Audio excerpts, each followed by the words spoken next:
Hey guys, welcome back to the channel. This is story about what if Naruto Awakens swift release during the Scroll of Seals incident part 1. Before I start, please do support for more amazing content and comments for part 2. Do consider to subscribe my channel and share my video to your friends and check out the description as well. Let's start the video. There was a deafening silence in the room. The two current occupants of the room sat opposite to each other, as a table stood firmly in between them. One observed the ground, fiddling with his fingers, as he did his best in avoiding the gaze of the elder person who was directly looking at him. The person who was looking at the other human being was an aged man, nearly 70 years old and sharp as he was back at the height of his youth. Sarutobi Hiruzen's cold eyes softened.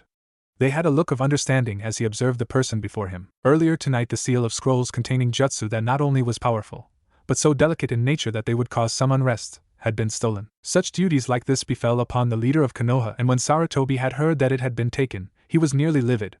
Such an event was both embarrassing and highly dangerous, as it indicated treason inside ranks of the Leaf. However, his calmer shinobi side helped him keep a lid on his myriad of emotions that he had felt in that moment. Imagine his surprise when he used the Tongain no Jutsu/telescope technique to find out that a 13-year-old failed examinee of the academy had stolen it, and of all people it had to be Uzumaki Naruto. The whole situation didn't add up. Uzumaki Naruto was many things. He was brash, outspoken, loud to a fault, and a lot most of the times, overconfident of his own skills. However, there were also many things he was not. He was not a thief, that much Sarutobi could stake his life on and make such a claim. Despite being overcharged of even the basest of needful items one needed, he always paid that amount, and despite the Hokage's continuous efforts to get the civilians to treat him more humanely, it always failed. Someone always got away with a dirty deed every now and then. It was worse when he couldn't reports of such recorded incidents from the Chunin whose exact jobs were to look out for cases like this. Sarutobi observed the situation and saw that Naruto had somehow entered the tower, with no Chunin guards conveniently not around at the time, and stole the scroll and then was resting in the forest near the outskirts of the village. Being the hyperactive and restless person he was, Naruto started reading the scroll, and much to Hiruzen's surprise he actually mastered one of the techniques down in an hour. The Kage Bunshin no Jutsu may be a jounin level technique, but due to the large amounts of chakra consumption, shinobi of that caliber often opted not to use it that much due to the drain. Hence the technique was labeled as a kinjutsu. Naruto not only learned the jutsu, but he mastered it pat down. Then as Sarutobi continued to observe the situation, he saw Yumino Iruka arrive and berate his delinquent of a student for doing such a deed.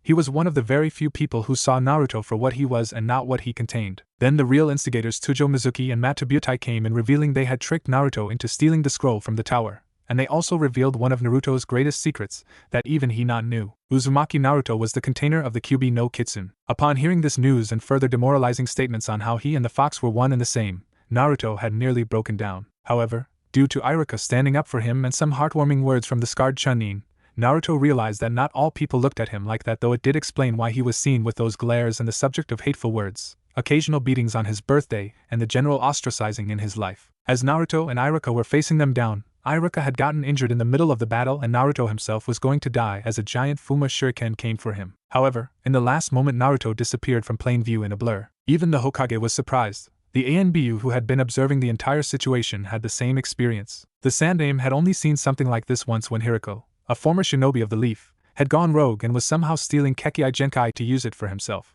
His actions had caused unrest between the villages and Jiraiya no Gama Sannin himself had later killed him due to his actions. Uzumaki Naruto then proceeded to shell-shock the two traitorous Chunin by overwhelming them with a horde of his own physical copies, numbering in hundreds, and traps with gear he had borrowed from Iruka in the spur of the moment. Though that part wasn't surprising given the intricate designs of high-level pranks the blonde had devised numerous times before. Then he was given Iruka's Hittite by the scarred Chunin himself for his act of bravery and loyalty, officially graduating him and giving him the rank of genin. After that, the Anbu came in, taking Iruka to the hospital and escorting Naruto along with the seal of scrolls to the Hokage. And now, here we are, Naruto-kun, the Sandaime said, finally shattering the wall of silence built for some time. You're not usually this quiet. It's nothing, Gigi, he said with a fake smile plastered on his face. A smile he had been practicing for years. A smile that defensively came to life to protect him from whatever words would come next from any person who spoke with him. All the hate and glares he received, he always answered them with a goofy grin. It was instinct by now. You shouldn't lie to me, Naruto-kun. The older man spoke and the blonde's smile faded to be replaced with a look of sadness that he didn't show. But Sarutobi knew that look. He tried spending time with the boy whenever he could. However, his duties didn't allow him such privileges. Honestly speaking, at times, Sarutobi felt ashamed of himself and his failures. But that red tape bureaucracy of bullshit by the elders and the council often barred him from doing so. He needed to make up for it. Now that he boy knew about his tenant, and had shown a new skill, there was only but a few ways to go about this. Why didn't you tell me about it before, Gigi? he said as his blue eyes, which usually shone of confidence, didn't have that shine. Instead, they were a bit dull, they looked a bit lost. Hiruzen sighed out of sadness knowing this question was coming. It didn't make the guilt he felt lessen. Honestly, I didn't want you to know. The reason being, you would have probably ended up hurting yourself if you found out. You have done that before, Hiruzen said, and the boy winced a bit at his tone. Naruto did often try hurting himself, indirectly in a manner, when he used to often punch his arms against wooden posts or even bang his head out of frustration at the generally hostile behavior he was on the receiving end of. The worst of it was when he had finally managed to slash his wrists with a kunai. It was rusty, but he had made it work. He would have been free, but he woke up at the hospital next day as his Gigi stood with another man watching over him. The boy had depression, that much was clear as day. He knew what his Gigi meant and was sort of understanding that, but another question ate away at him. When he blurted out, "Gigi, what was that thing I did? You know, when I moved really fast?" he asked, and the Sandaime looked at him in surprise first. It seemed that the old man was shocked at his words. "You've never done that before?" he asked, and the blonde who had prominent red highlights in his hair shook his head. "I see. That Naruto-kun was the Jintan." "Jintan? What the heck is that?" he asked, not really sure what it really was. The old man chuckled at his answer and spoke up again. "Jintan, or swift release, is a Kekei Genkai, something that is only known to manifest in a clan or immediate family members," he said, and almost immediately the boy beamed up as his hands landed with thuds on the desk. "Does that mean my parents had this Jintan thing? Am I from a clan? Gigi, am I?" Whatever remaining questions that the blonde with red highlights wanted to make was stopped when the old man raised his hand to stop his frivolous barrage of queries. "To my knowledge, you parents didn't have Jintan," the old man said in order to bring his excitement level down. "You're the only one in Konoha with such a bloodline." However, Sarutobi noted that the boy's eyes widened, then they grew dull as he began to speak. "So you did know my parents?" he said with an intermediate pause as the Sandaime's eyes widened for a moment before retaining their normal dimensions. Did he plan to say it in that way? Sarutobi thought with a small grimace in mind. The boy was a tricky one. While he may not be the sharpest kunai among them all, he certainly had his own way of doing things, and this did not seem far from his modus operandi. It was almost befitting of the fox that was held back inside him, and as much as he wanted to tell the boy about his heritage, he couldn't. At the end of the day, Naruto was a Jinchuriki, and the Sandaime could have done something, but he didn't. Some part of him ignored the boy and retained knowledge from him, knowledge about the boy's parents, and the life he could have had. "Very well, Naruto-kun. I did know your parents," he said, and he immediately expected a yell, a shout, or some form of vocal responses with large amplitude that would shake the rooms of the wall. However, instead he heard a groan, a sigh, a hollow chuckle. Uzumaki Naruto was crying a bit as well. He had let down his walls again. Sarutobi had only seen the boy crying a few times. Once when he was admitted into the hospital after the first hunt, second when a woman who often visited Naruto to talk with him died, and finally when he was 9 after he had received the worst beating resulting in a completely fractured arm and heavy internal bleeding. His suicide attempt was different. After he had woken up, he didn't cry but had a hollow look on his face and a voice devoid of all his optimism, just like now. "So you did know," he said in a near depraved voice in between the sobs. Then he rubbed his eyes and dried off his tears. The fire that was always in his eyes had returned. However, betrayal and anguish were present too as he spoke. "Why didn't you tell me? Why did you always lie to me?" "I did it for your own good, Naruto-kun. Your parents, they were shinobi who had many, many enemies outside the village.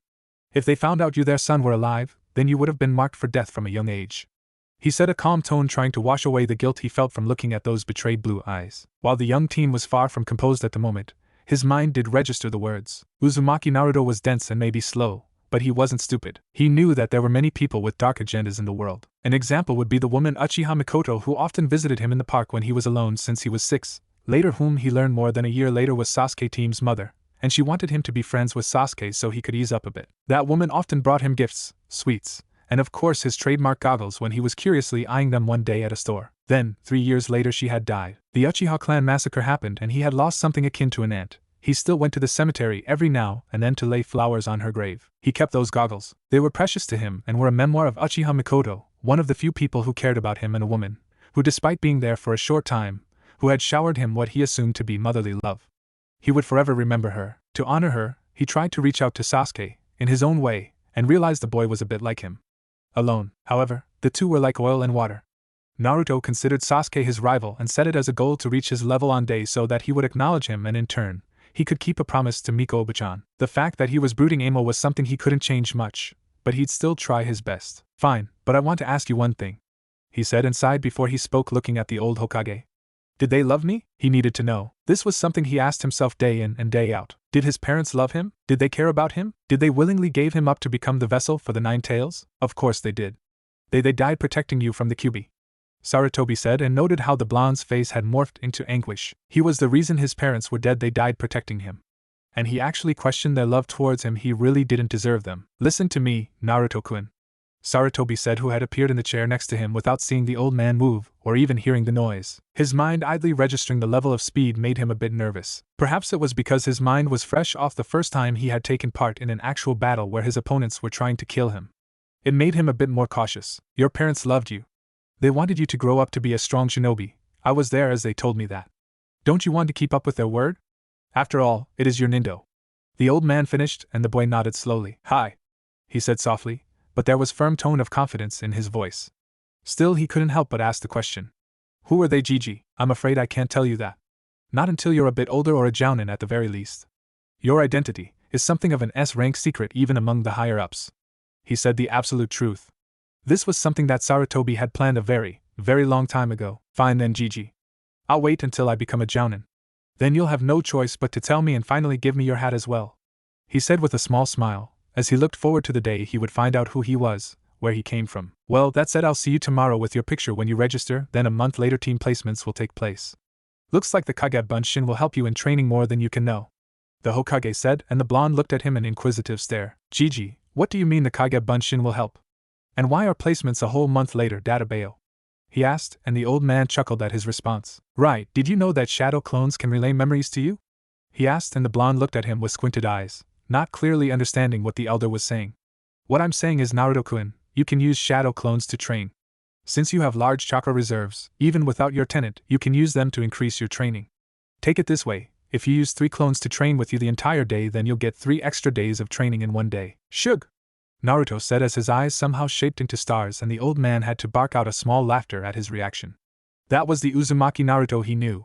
Then the blonde looked at him with a more serious look. Gigi, what about my Jintan, yeah? What about that? I'm afraid I can't help you personally with that, nor can anyone else. However, there is something else I can do, the Sandaime said as the Jinchuriki of the Kyuubi looked at him curiously. There was one other person who had the Jintan. He's dead, but I did manage to excavate scrolls from him that contain knowledge on the Jintan, since he himself wasn't an inheritor of it as he stole it. The last part of Sarutobi's sentence made the blonde feel unnerved. You can steal Kekkei Genkai? How?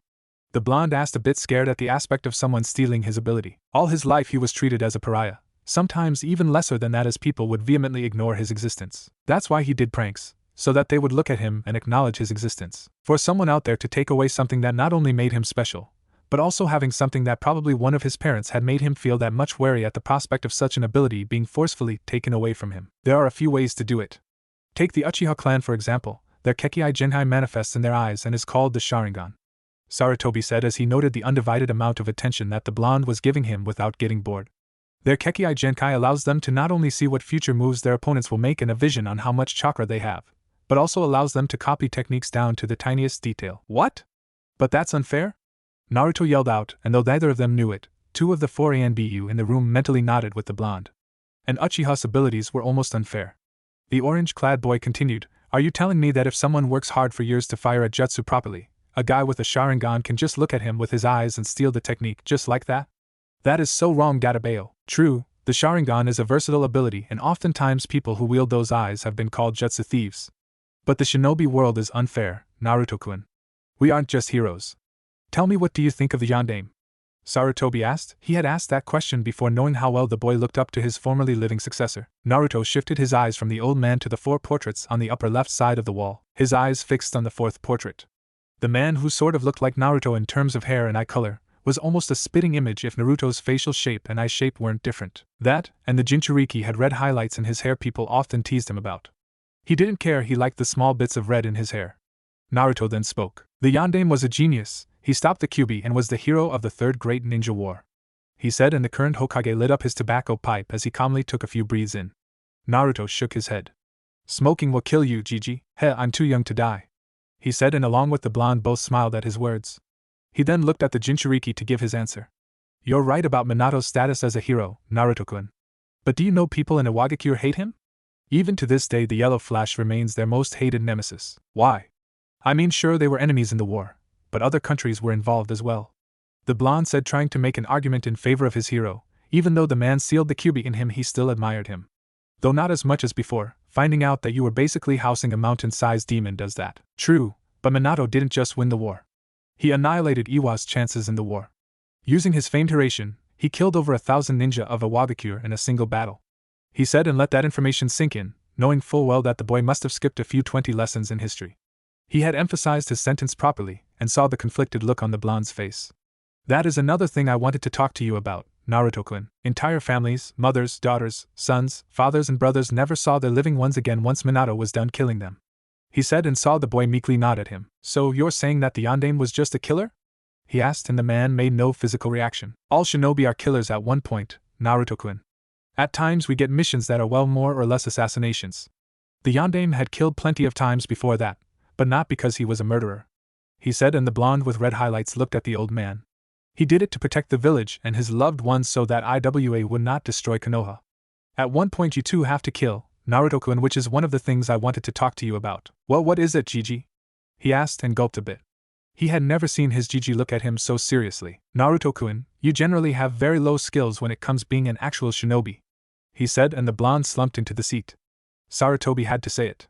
He couldn't prolong this any longer and let this chance go to waste. Uzumaki Naruto had potential, a very good potential, so much that Shimura Danzo made requests several times to train the boy, not because he was just a Jinchuriki but because he was an Uzumaki with large chakra reserves that would make them both of them look like children at one point, and because the shinobi no Yami believed that despite his loud personality there was some of his father's drive and tenacity in him along with his mother's unwavering will. And now he found out the boy had the Jintan, though how he had it will perhaps remain a mystery since neither his father nor mother had the ability. Perhaps it was dormant in of them, perhaps it was Minato as the Sandaime mused. You're loud, you don't think clearly, you walk around in that orange monstrosity. Your projectile skills are that of a civilian's and you have horrible chakra control. He said and if the boy could, he would have sunken further into the chair. Sarutobi placed a hand on his shoulders getting the boy to sit upright as he continued. However, you have the potential, Naruto-kun. I'm not joking. With your chakra reserves, the Jintan and your will to never give up, I have no doubt one day, you will become the Hokage. Who knows, maybe I'll live long enough to see when that happens. He said and the boy nodded at his words. Good, now first things first. There are a few things you need to know. Remember that stupid civilian tax people made you pay? He asked and the boy nodded with a near scowl on his face. Well, if they do, make sure you show them your headband and tell them you'll report such a thing if they do again, or even mention something like shinobi tax. There is no such thing, they were simply letting their hatred for the QB get to you. Next, you will be using the shadow clones to train yourselves. How many can you make? A round figure, that is. Well, I made around 300 in the forest, and I didn't feel anything. But now that you mention it, I do remember every blow that they made on those guys. He said, now realizing why received all those images after the clones dispelled. I see, keep it to 300 a day and train. Wait, take these too. Sarutobi said as he moved over to his drawer and brought out 2 scrolls. He gave them to the blonde who took it with fervor evident in his shaking hands.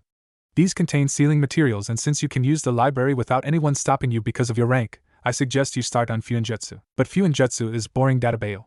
Why can't I have something more awesome to suit a great ninja like me? He asked and the old man shook his head. Not yet, Naruto-kun. Like I said before, you need to make your base strong before you grow. The month you have should make you strong on a decent scale along with the added help of shadow clones. He said and the blonde looked like he needed one more push.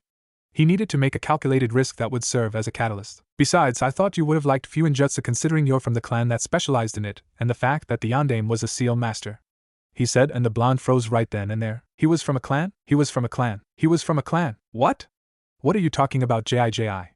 He yelled and the ANBU stood there emotionless. Some of them heard of the Uzumaki clan. Well, one of their more formerly notable living members was an Uzumaki. She was the Crimson Death and earned her nickname. It didn't take a genius to figure the situation out. You're from the Uzumaki clan. Sad to say, there are no other survivors though. Sarutobi added so that the blonde would calm down. The Uzumaki clan was from Yuzushiogakure. They were cousins to the Senju clan and were one of our greatest allies before the village was destroyed by Iwa, Kumo, and Kiri. Maybe there are some more survivors scattered across the world. I see. He said this day was starting to take its toll on him. Whenever he beamed up at something it would be shot down. Life was so not unfair at the moment. Databeo. Is the Jintan thing an Uzumaki Kekii Genkai or something? I'm afraid not. Jintan has never been recorded in the Uzumaki clan's history. However, they were famous for their large amounts of chakra and strong life force, so much they were called the village of longevity. I suppose that's why they were wiped out despite being a neutral nation who never took part in conflicts. Damn it. He said, releasing a frustrated sigh. He found out that he, Uzumaki Naruto, was from a clan, only to know said clan was extinct or some living members were far away. Maybe he'd meet them one day. But first things came first. GG. I wanted to ask something. Why is there a 1-month gap? I thought it was 1 week. It was, Naruto-kun. However, due to too many graduates emerging from the academy, the teachers are having a hard time sorting teams out. That and because some people will be laid off. Sarutobi said, and the blonde once more looked at him in a confused manner. Laid off? Wait, you mean not everyone is going to be a genin? He asked incredulously. Upon seeing the old man nod his head, he was a bit shocked. He decided to voice his confusion. Then what about all those years we spent at the academy? Not everyone can be a shinobi, Naruto-kun. Due to peaceful times, the standard for shinobi have gone down. The generation before you entered the academy was also growing weak with a few exceptions. I've seen so many genin being killed, so many young kunoichi raped that their minds were broken after that, and some even got sold as human toys. He said, not sugarcoating his words as the boy flinched. He wanted the boy to flinch. He needed to be serious now. This is why I want you to train seriously, Naruto-kun. While I am not asking you to be a mindless tool who only knows how to take orders and kill when given the instructions, I don't want you to be weak. That is why those who can hack it will be sent to other departments instead of on field. He said, and the boy sighed a relief which the Hokage found interesting. You seem to be relieved, Naruto-kun. Can you tell me why? Well, I may not have been friends with everyone at the academy, but I'm kind of glad they'll be able to help without going to the field, Databeo.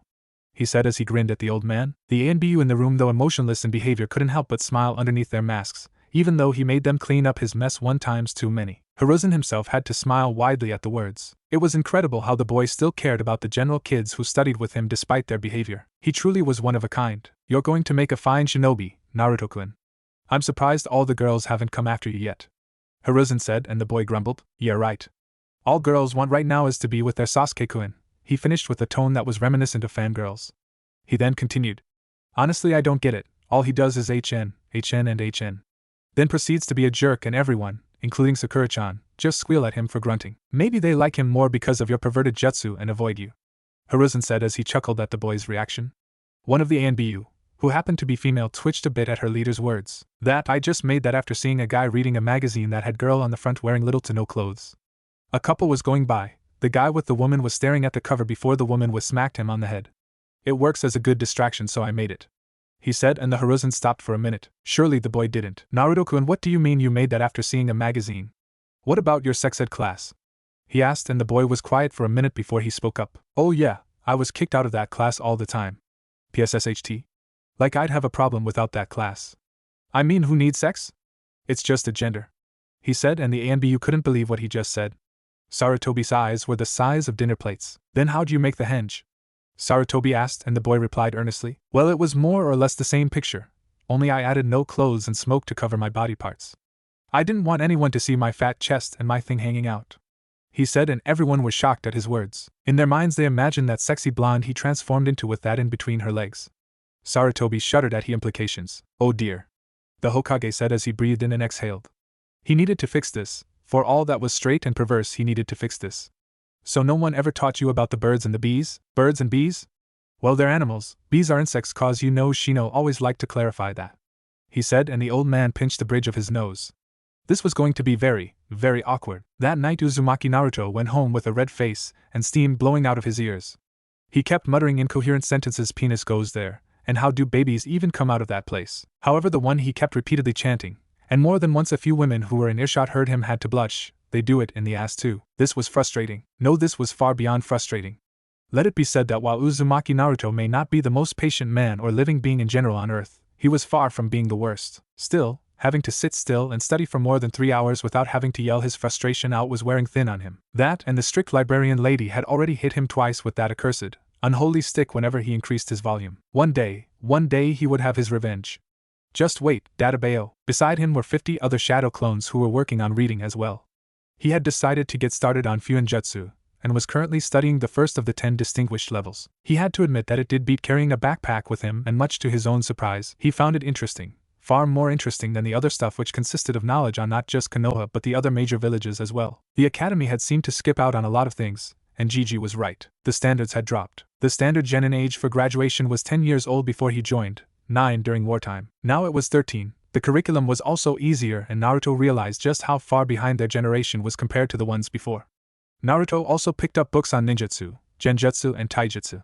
He quickly made notes, in a very ugly style much to his distaste, on all of them and was making more notes upon notes. He didn't even know he had that much empty space in his notebooks. He decided to go out and test out his taijutsu skills and quickly realized that he, Uzumaki Naruto, sucked in his own opinion. Yup, a spar with his clones, and he realized just how horrible they were. He needed to work on his taijutsu. Thank God Training Ground 3 was virtually abandoned as Gigi had told him. Summoning 500 clones he could pull it off. He gave each 100 of them to learn the katas. And hours later, when he had received the memories, vertigo took a whole new meaning for him. Uzumaki Naruto was lying down on the grass as his eyes wandered to the sky. Last night's conversation with Gigi about his skills was his main focal point now.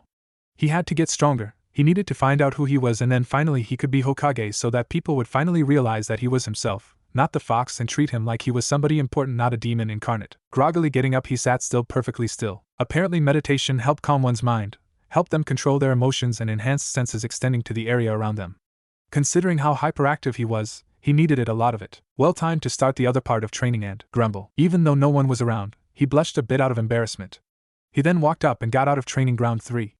Soon enough he was in the general vicinity where the populace noted his presence, and as usual whispers began emerging like the norm they were. Learning about how chakra could be sent to organs and body parts to enhance their use, he heard the usual whispers of him being condescended. This would have affected him. No, it did affect him, but only little now. These people didn't understand the burden he held, how he protected them each day by holding the fox back instead being its human form. Fucking idiots is what he called them. Or maybe, just maybe, they were jealous of him. Yup, he said as he grinned with his arms behind his head as he walked proudly among them. They're just jealous of my natural awesomeness. Hell, if I was any cooler it would unfair to the world. Databao. Uzumaki Naruto then finally found the most divine place in all of Konoha, Ichiraku's ramen. Entering the stall, he gave his loud declaration. Uzumaki Naruto is here. Prepare the ramen, for the champion of the gods has arrived, he said, and the two other people in the stand, two Chunin, scoffed at his words. He proceeded to ignore them as well. Bah! As if they understood his love for ramen. Some may call him weird or obnoxious for having such a craving for the starch-based food, but he still remembered it. He was 6 and alone, living on the streets after the orphanage kicked him out. It was raining heavily and he had come to this side of the town.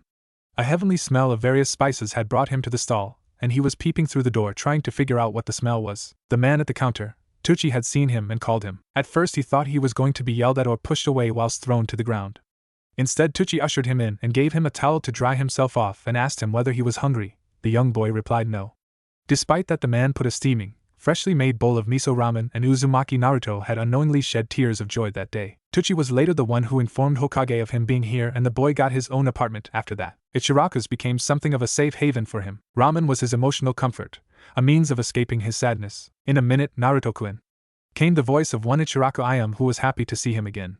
He sat down, and she ruffled his hair before Tucci came in with an extra large Naruto special. Finishing his prayers to the gods of ramen, and muttering a gracious itadakimasu, the blonde drove into the bowl.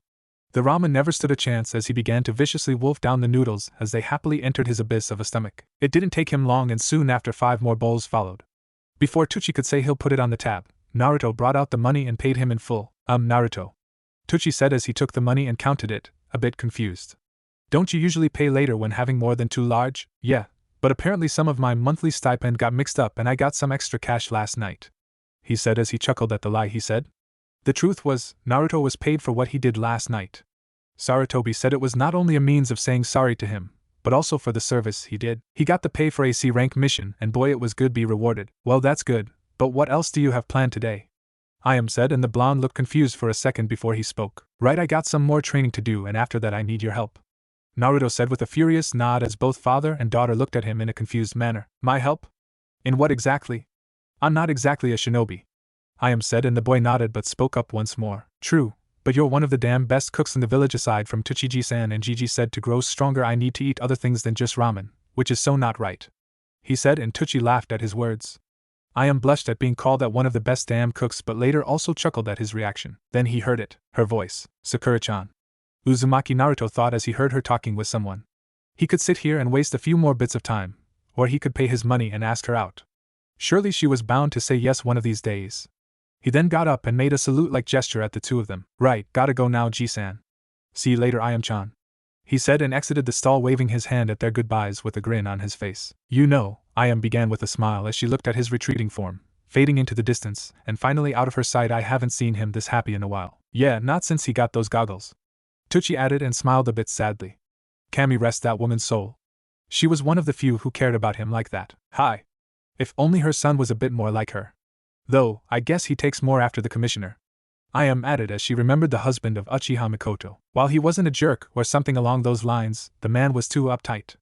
Everyone should relax in a while. Too bad he didn't live long enough to experience such a joy. Naruto slowly jumped from rooftop to rooftop as he as silent as he could, followed the crush of his life. He can still remember it today, the day he met Haruno Sakura. Once more his life had changed in the park where children never played with him.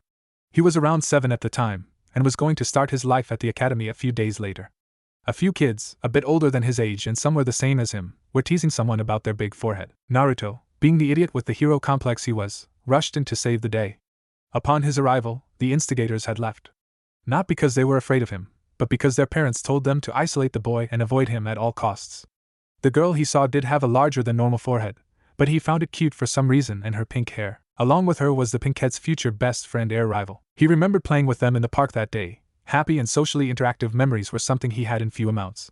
As such, he remembered every single happy moment in his life along with the sad ones. Maybe it was her hair that he found fascinating. Pink hair was a rarity, and the exotic nature of it perhaps ensnared him. Then of course he didn't see her again until the academy, and she too avoided him like the plague. Now he mused that ultimately it was her parents that must have advised her on doing this. "Oh Kami, this is boring," Sakura said with an exasperated sigh. She looked at the person who was beside her. That would be her mother Haruno Mabuki. Both of them had grocery bags in their hands. "Now, Sakura-chan, don't be so lazy. Honestly, you're going to be on a team 2 months later and become a genin. You should be a bit more active," Mabuki said as she walked with her daughter. Unlike her daughter who had pink hair, hers was more like a dark blonde, almost brownish. "Geez, Ka-san," Sakura said with a whine. "It's not going to be a problem, especially if I'm on the same team as Sasuke-kun," she said dreamily with stars around her and hearts instead of her emerald eyes. Naruto made a vomiting gesture at her words. Seriously, it was always Sasuke-kun this and Sasuke-kun that with all the girls at the academy. Funny thing was he never even gave them a second glance.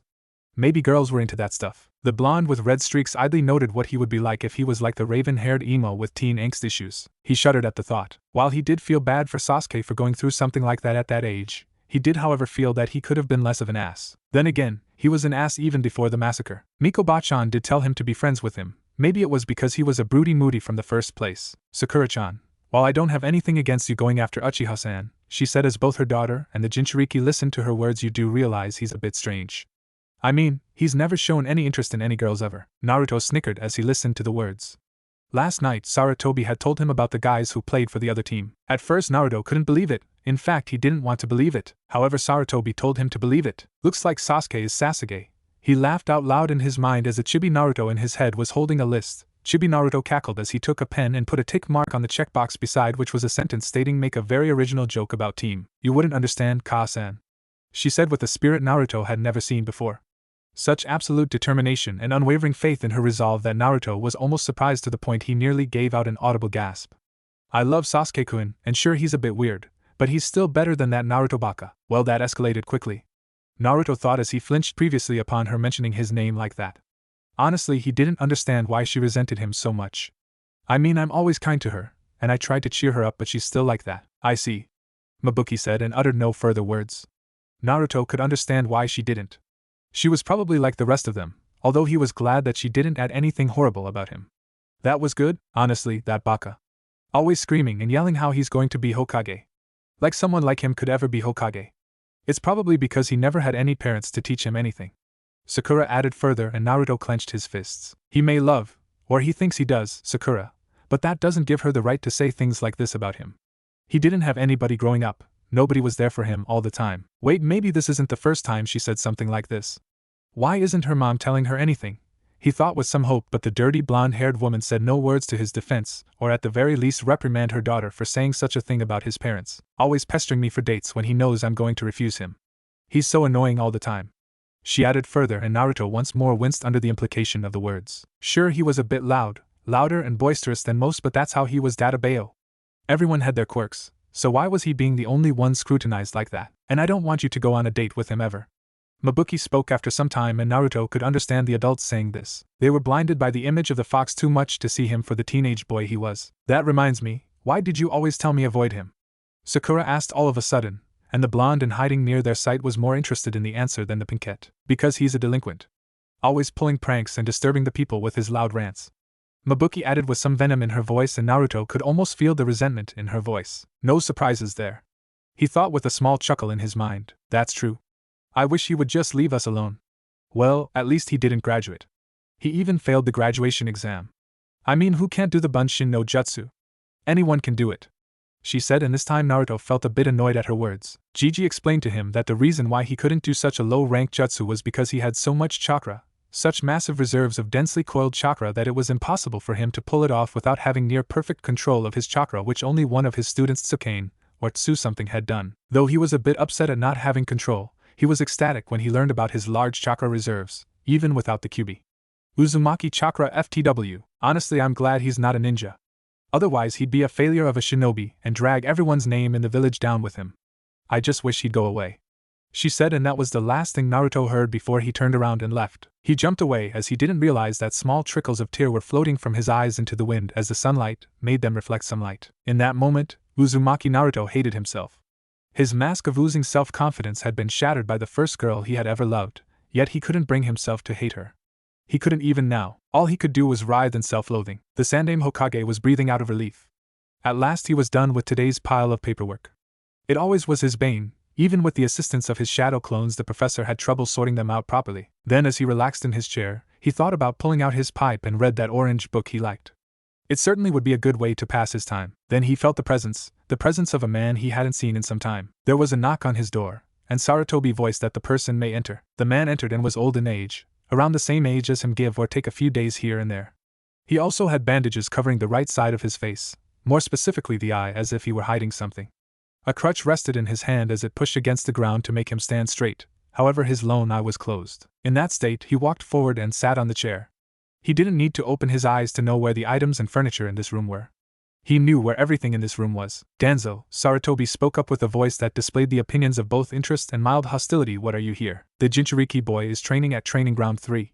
The man known by the title Shinobi no Izami said in reply. He opened his lone onyx eye as he watched his rival look at him impassively. He then continued, he's training properly. What exactly happened to instigate such an event? For a moment Sarutobi Hiruzen remained quiet and observed the situation in front of him. Shimura Danzo did love his village, but his methods were almost that of a tyrant's at times. More than once he had asked for the young Uzumaki to be put under his care so he could train him to be the weapon Konoha deserves. Sarutobi had told him in front of the remaining elders that he would rather die than spit on Minato's grave in such a way. Uzumaki Naruto was off limits, and over a certain amount of time Danzo accepted the fact. The reason was because he couldn't make the Jinchuriki his soldier. The Kyuubi was not a beast to be underestimated or trifled with by normal means. He simply couldn't put a cursed tongue eradication seal and not expect the Kyuubi to do something to disrupt it. He also couldn't use the Kodo Amatsukami now. He had to wait for at least another 3 years before he did it. Kodo Amatsukami / distinguished heavenly gods, despite being the most versatile and non-detecting genjutsu in recorded history, did have its own share of drawbacks. Even with his Senju cell enhancements, the highest caliber of genjutsu in existence required a ridiculously large amount of time to recharge so he could use it again. He had last used it when Sarutobi had made his decision to kill him after the Uchiha incident. Activating the Kodo Amatsukami, he implanted the idea that Sarutobi shouldn't kill him, rather disband his root operations.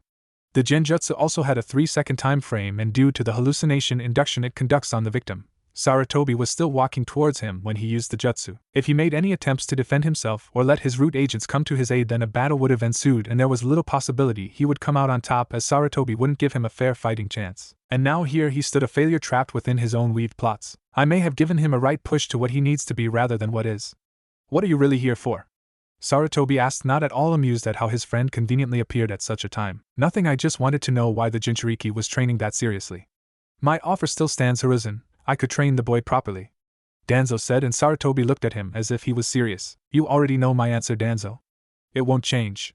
I owe his parents that much, Sarutobi said, and Danzo remained quiet for some time. If you owe his parents that much, then you shouldn't have let his life gone to shit, the head of Roots said with no hint of amusement in his voice. I'm going to be honest, I did not like Minato. His ideals were far too similar to your own, but he had more spine than you. I am sure he would have handled things differently. As much as Danzo utterly disliked the fourth Hokage, he did have a begrudging amount of respect for him. Namikaze Minato was perhaps the greatest prodigy barring Itachi to come out of the Hidden Leaf. Danzo pretty much knew that had Minato lived for a few more years and wasn't tied down by the official duties of the Hokage, which consumed large amounts of time, he would have gotten even stronger, and to be honest, Minato to some extent reminded him of Senju Tobirama. Not just because he was the fastest shinobi of his time like his formerly living sensei, but also because both were highly meticulous, shrewd shinobi and were realists who didn't hope for the best scenario, but rather played out situations to suit for the best result. You know about the council. They wouldn't have Sarutobi was cut off by Danzo once more, done anything once you put your final say in it. Sometimes I wonder why you lied to yourself so much. You didn't allow Uchiha Mikoto to adopt him, or the Ino Shikicho group to at least raise him. Don't get me started on Jiraiya. The boy may be running a spy network, but he is leaving the son of his only student whom he considered a son here in the village alone as the people feed him with apathy and hatred. Danzo said, not even bothering to notice the flinched expression of Sarutobi. Whatever Danzo had said had been harsh. No, it was cruel. However, the cruelty of his words did not take away the truth in it. Sarutobi could have done something about it. However, he was a Jinchuriki. A Jinchuriki is a weapon no matter how much the term is sugar-coated, and being the Hokage, Sarutobi unconsciously did just that. I'll be leaving now. Take care, Hiruzen, he said and left the room. Shimura Danzo may be cold, but he did not like how the boy's potential was wasted. He knew that the Hokage was aware of his grades being tampered, lessons taught to him the wrong way, yet for all his ideals Sarutobi did nothing. Shimura Danzo wouldn't care that much simply because he was refused the chance to train the boy. His stunted growth would be blamed on the professor, and he would take no share of the blame that was to be put out. Sarutobi Hiruzen sat in his office as he saw his rival leave the room. The words he said kept echoing in the chasms of his mind. All that he had said had been true. He needed to help the boy. But how? God! Fucking damn! Each word that was yelled with rage evident in his voice was followed by a large thud noise as Uzumaki Naruto's fists shattered against the thick trunk of the tree. There were indents now in the tree. Outlines of the shape of someone's fist could be seen clearly. Splatters of blood were seen on the tree as it slowly made its way down along the lines of wood and downwards to the ground. Above the place he punched were also more blood prints. Uzumaki Naruto was shedding tears and blood. The warm liquid fell not just from his bruised and broken hands, also from his forehead, as he had kept slamming it against the wall. He had very thick skin and took some time to injure himself, but now he could do it. He could harm himself. Naruto did show suicidal tendencies before, and having a village who hate you for your very existence coupled with the fact they barely acknowledge your existence does play with the psyche of a child. Despite Hiruzen's promise and his drive to find out who he was, dark thoughts still loomed in his mind. In a part of his mind he did hate the villagers. He never said it or voiced it, but a part of him hated them. When Sarutobi revealed him being part of a clan that was related to the Senju, the fucking founders of the damned village, he had also been angry. He wondered if other clan members of nearly extinct clans were like this. No, they weren't. He had quickly concluded this in his mind. He remembered Uchiha Sasuke getting extra lessons at the academy, all because he was recognized as the last Uchiha. He was not the last. Sasuke's thrice-damned traitor of a brother Itachi was also alive and out there. And here he was in Uzumaki living in the red light district, while the Hokage held back information not only about his Jinchuriki status but also his parents. With fury and despair he brought his forehead against the dark bark of the tree. Pain composed a beautiful tune as a high-frequency noise erupted in his head, echoing deep into the depths of his mind as everything became dark. Uzumaki Naruto fell. He fell deep through an endless pit. Winds thrust against his body. The pressure weighing down on him made him feel that his entire body was breaking. In the midst of it all, he cried out of anger. Deeper and deeper, he fell into the abyss, not sure when it would come. He yelled out of frustration and finally hit the floor of the endless chasm he had fallen into. Water splashed on his face as jolted up and stood in shock. It felt like a large darkened hallway that was dimly lit. It sort of reminded him of the hospital, but it felt like a sewer system too. He walked across the place as his feet touched the moving waters every now and then. Then finally he stopped before a door. It was large, far too large to be a gate. It seemed more akin to the size of the gate the village had in its entrance if it was probably around 3 to 4 times larger. The red gate had splits in between and someone like Naruto could have easily stepped through them. However, instinct told him to stop and turn around. Then he saw it, 2 red large orbs glowing in the dark, a black slit present in them both. Then he heard a growl emerging from the dark end of the gate, or he realized it a cage. Then the being came into view. The beast was titanic, easily as large as the Hokage monument. His teeth were bare for the world to see as some saliva dripped from it. The fangs looked like they could bite and tear through anything, and the body of the beast had dark orange fur all across it. Its hands were large and seemed more human-like, which piqued his curiosity. However, it was the slow and rhythmic movement of its 9 menacing tails that made him freeze in a trance. It felt like an overture to chaos that would be unleashed. So, my jailer comes at last. How many times do I have to save your worthless life, Nigen? The Kyuubi said, and blonde broke out of his momentary lapse as he looked at the beast. Is this place inside me?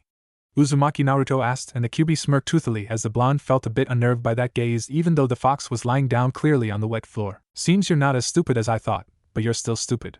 Throwing a bitch fit like that after a worthless girl dressed you down. How pathetic, Kyuubi said as he looked at the blonde clench his fists. Shut up, Naruto said, and the fox looked at his with a raised eyebrow. I may have made a mistake when I did what I did, but I don't expect you to understand, and I don't want to. All you humans are the same. Always so concerned about yourself that you let even the littlest of things get to you. Wars have been started for less, for only something as despicable as humans could do such acts. QB said as looked at the blonde. He then got up and looked down at the blonde. You're no different, selfish to the core like the rest of them. Now get out, I healed your wounds. I will not have my jailer, as much of a retard he is, dying for something as juvenile as that. The mightiest of the nine said before he was walking back into darkness, but the blonde's words stopped him. Hey! Is there any way to change this place? Uzumaki Naruto said out loud as he didn't move a single step from where he stood. The fox looked back in surprise before he spoke. What? QB no Kitsune asked in a confused manner. This place, can I change how it looks? The blonde asked, and the large bijou stood still before he spoke. It's your mind. Whatever you want it to look like, it will take that form. No sooner had the bijou finished saying this, the entire landscape of his mind changed to that of a lush green field with no end in clear sight. Not bad for an idiot, the QB thought as he began to move away from once more, except it wasn't dark anymore. The fake sun was there in the inner depth of his mind and everything was visible. Once more the QB stopped. Before you go, I just want to say one thing. Uzumaki Naruto said as the QB stopped to listen to his words. Thank you? He yelled as he put his head on the ground as a form of gesture, and the beast had to look back in surprise. This was a first for him. A human thanking him, the QB no Kitsune being thanked by a human, and his Jinchuriki no less. Just don't try to commit suicide again. I will not have my container being so pathetic or weak. The next time you do this, I won't heal you. The giant fox said, and before he could retreat the blonde teen spoke. Do you have a name? Naruto asked, and the fox contemplated and thought about that. You're not worthy, QB said as he went back to resting, showing that he had no further wish to speak. Uzumaki Naruto gasped as he got down on all fours after jumping off against the tree where he had been previously resting. He breathed heavily for some time before realizing that all that had happened was true, but a better question was, why did a bird shit on him? Ugh. Slowly reaching for the bottle, he took off the cap and poured the water on his shirt. Damn birds and their shitty actions. He sat down and breathed until he was completely calm. He had let his emotions get the better of him, once more. He had just read today on how a shinobi should always control their emotions and not let the enemy read them. He had done just the opposite, and this time had nearly managed to give himself a concussion, but the fox had healed him. He felt almost ashamed of himself. He had gone and thrown his life away because of a few words Sakura said. He shook his head. He couldn't do things like those. Even though he was hated, there were a lot of people who cared for him. Tuchi, I am, Irika sensei, Gigi. He thought of those 4 people. Even though the Sandaime outright hid things from him, he still cared for him enough, and Uzumaki Naruto was never really one to hold for grudges. But he would take revenge for it in some way. Sighing, he went to the Hokage's office as he felt a bit drained today, mentally. No use training in that state. Maybe the old man could give him a few pointers. He was the Hokage after all. I see, the Sandaime said after hearing Naruto's eagerness to learn a bit more. He could tell his Gigi was happy. He understood the old man in a way. He tactfully didn't mention the whole headbanging situation. He didn't want that guy with the long blonde ponytail to put his hand against his forehead for hours again. The first time he met that mind-something guy was after he tried to commit suicide. He was nice, if not a bit overbearing and constraining him from a month of ramen. In what Nuda world did that make sense? Oh yeah, he nearly forgot. Gigi, you said something about you having jutsu on Jintan? Naruto asked, and the Hokage looked at him for some time before he pulled out his drawer from his desk and held a scroll. This scroll is important, Naruto-kun. Make sure it falls into no one else's hands. However, I suggest you train more and improve your chakra control before learning jutsu from this scroll. Do not mess up, Sarutobi said as he held the scroll before handing it out. Naruto took the scroll and gripped it with both hands before he spoke up again. Don't worry, Gigi, Naruto said with a small smile. I'm gonna make sure that I use the whole month to train properly. Actually, about that, Sarutobi said as he looked at the blonde with a nervous expression. I think I have someone to help you out with your training. Who is it? Is it Irika-sensei? Naruto asked with hope and joy. That would be awesome if it was Irika. However, the Hokage shook his head before he spoke. It's someone else who's going to help you every now and then in a lot of aspects. A Tokubetsu Jounin, and she's a bit energetic like you, albeit in a different way. She also happens to know about your condition and the Jintan. That was all Sarutobi could say before there was a knock on his door, and judging by the time, she had arrived early. Come in. And then the door opened and Naruto stared at the person who had entered the room. She had light brown, pupilless eyes. Her hair, a dark shade of violet he had seen once or twice, was styled in a short, spiky, fan ponytail. She wore a fitted mesh bodysuit that covered her from her neck down to her thighs. Over that she wore a tan overcoat with a purple inseam and a pocket on each side, a dark orange miniskirt, a dark blue belt, and pale gray shin guards. In addition to the typical forehead protector, she also wears a small pendant that looks like a snake fang and a wrist watch. However, her sultry appearance only made her developed body look that much more seductive, and the blonde noted that she was rather gifted in the chest department, and mentally fought back a nosebleed. I'm not a pervert. I'm not a pervert. I'm not a pervert, he kept chanting in his mind as he tried to look away, but was failing. Ever since the talk with Sarutobi last night, women had become so different in his eyes. Perversion was truly both a gift and a curse. The slight jiggle and her wiggle didn't help. Down, boy. She's older than you. She's more mature. She's much hotter, and damn it.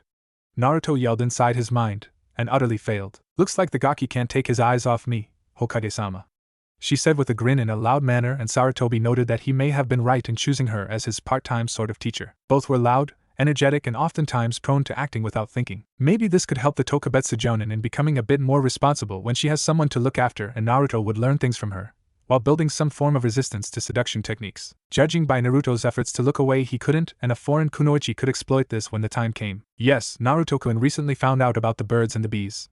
So, excuse his behavior for now, Sarutobi said, and the boy grimaced a bit. Don't worry, Naruto-kun, she'll be able to help you when she has time in between missions. I see. Arigato, Gigi, he said with a small nod of his head that could be almost considered a bow, considering Naruto's severe distaste for authority.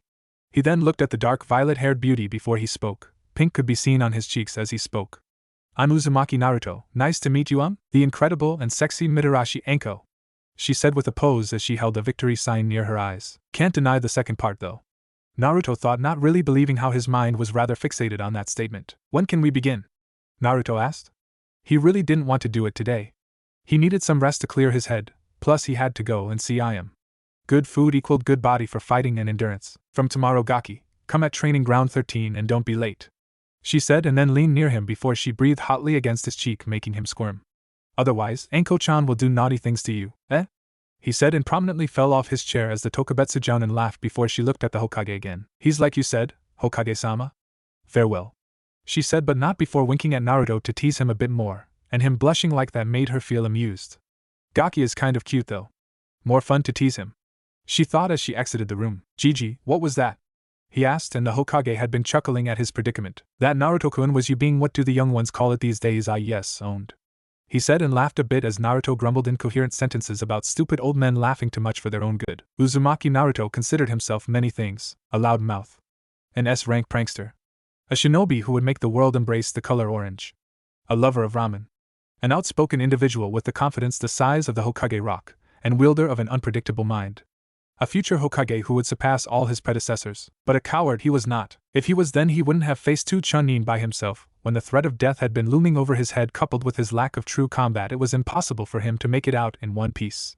Yet he fought, he persevered, he beat the odds, and broke their bones as he rained upon them a barrage of clones. He, Uzumaki Naruto, was not a coward. That is what he kept telling himself as screamed and shrieked like a girly, very girly girl, fresh out of the academy, as snakes hissed and sang, chasing him across the dark and dreary forest of training ground 44. Internally he cursed himself for being naive. It had been 20 days since he started training under the crazy, and sexy, as she liked to point out half the time, Snake Lady. It started out in a simple way. Chakra molding and controlling exercises were small and meager tasks, certainly not befitting of a future Hokage like him, as he put it.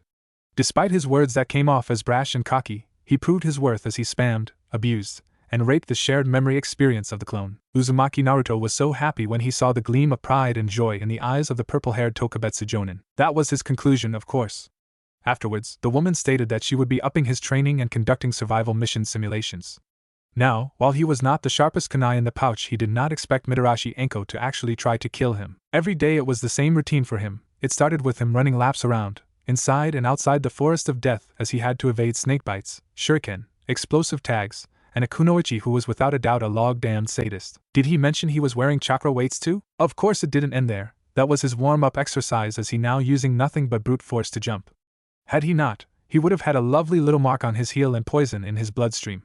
Of course, he didn't expect a kunai to come whizzing out and cut his cheek. Blood slowly leaked out and fell to the earth, where the twin snakes hissed and glared at him for not letting them bite him. Why the heck should he? Slowly shifting his hand back to his pouch, he chucked a kunai at a tree where he was pretty sure Anko wasn't lurking around, given the trajectory of the previous weapon that tried to disfigure him. A thin wire was tied behind the handle of the kunai he threw, and using it as a rope he yanked himself forward as he stood on the surface of the tree's bark. Uzumaki Naruto caught his breath as he looked at the snakes not moving. They slithered there on the ground. hypnotically gazing at him. Their slow movements were subtle and mesmerizing as his danger senses scream at him. He ducked and sure enough, another kunai was past him. Then he froze. No, not out of fear. He felt something that made him shiver. He felt two very soft things press against his back, digging into him as the inner and newly acknowledged pervert inside him muttered something to him. Words of indecency, lust, and debauchery rhymed in the dirtiest depth of his mind as he felt two arms wrap around his neck. They pulled him back further into the mushy area, as his entire face became red and steam puffed out of his ears. A blissful moan reached his ears as he squirmed. A hot, very hot breath brushed his neck as the fragrance of something sweet invaded his nostrils. He stuttered out, mentally kicking himself for being nervous. It wasn't the first time this happened. However, at the end of the day he was a guy. He was teen, a hormonal teen no less, with certain urges that he couldn't release due to the sheer exhaustion his body took after training each day. This followed by his crazy temporary sensei doing these things to him didn't help his situation, for as far as he could remember, love and affection was something he was not given much, and those were two things he craved for. This was different. You only got one scratch, Gaki. Don't you want your sensei to make a few more adjustments? Anko asked as she tightened her hold on the flustered teen. Naruto's mind scrambled as a chibi Naruto with devilish wings and a tail appeared on his left shoulder, giggling lecherously, and give him 2 thumbs up. Apparently this actual was real training. Kunoichi specialized in seduction missions, and what Anko was doing to the blonde was apparently very lighthearted in terms of what she could actually do. He shuddered to think what else Anko had in store. The main problem was, and it was a guilty pleasure, he liked it when she did that. Then of course came the blow to his gut, and the orange-clad teen was plummeting down to the ground. Cerulean eyes caught sight of the 2 snakes rushing in at the spot where he would land. With a large thud, his body collided against the dampened, grassy field.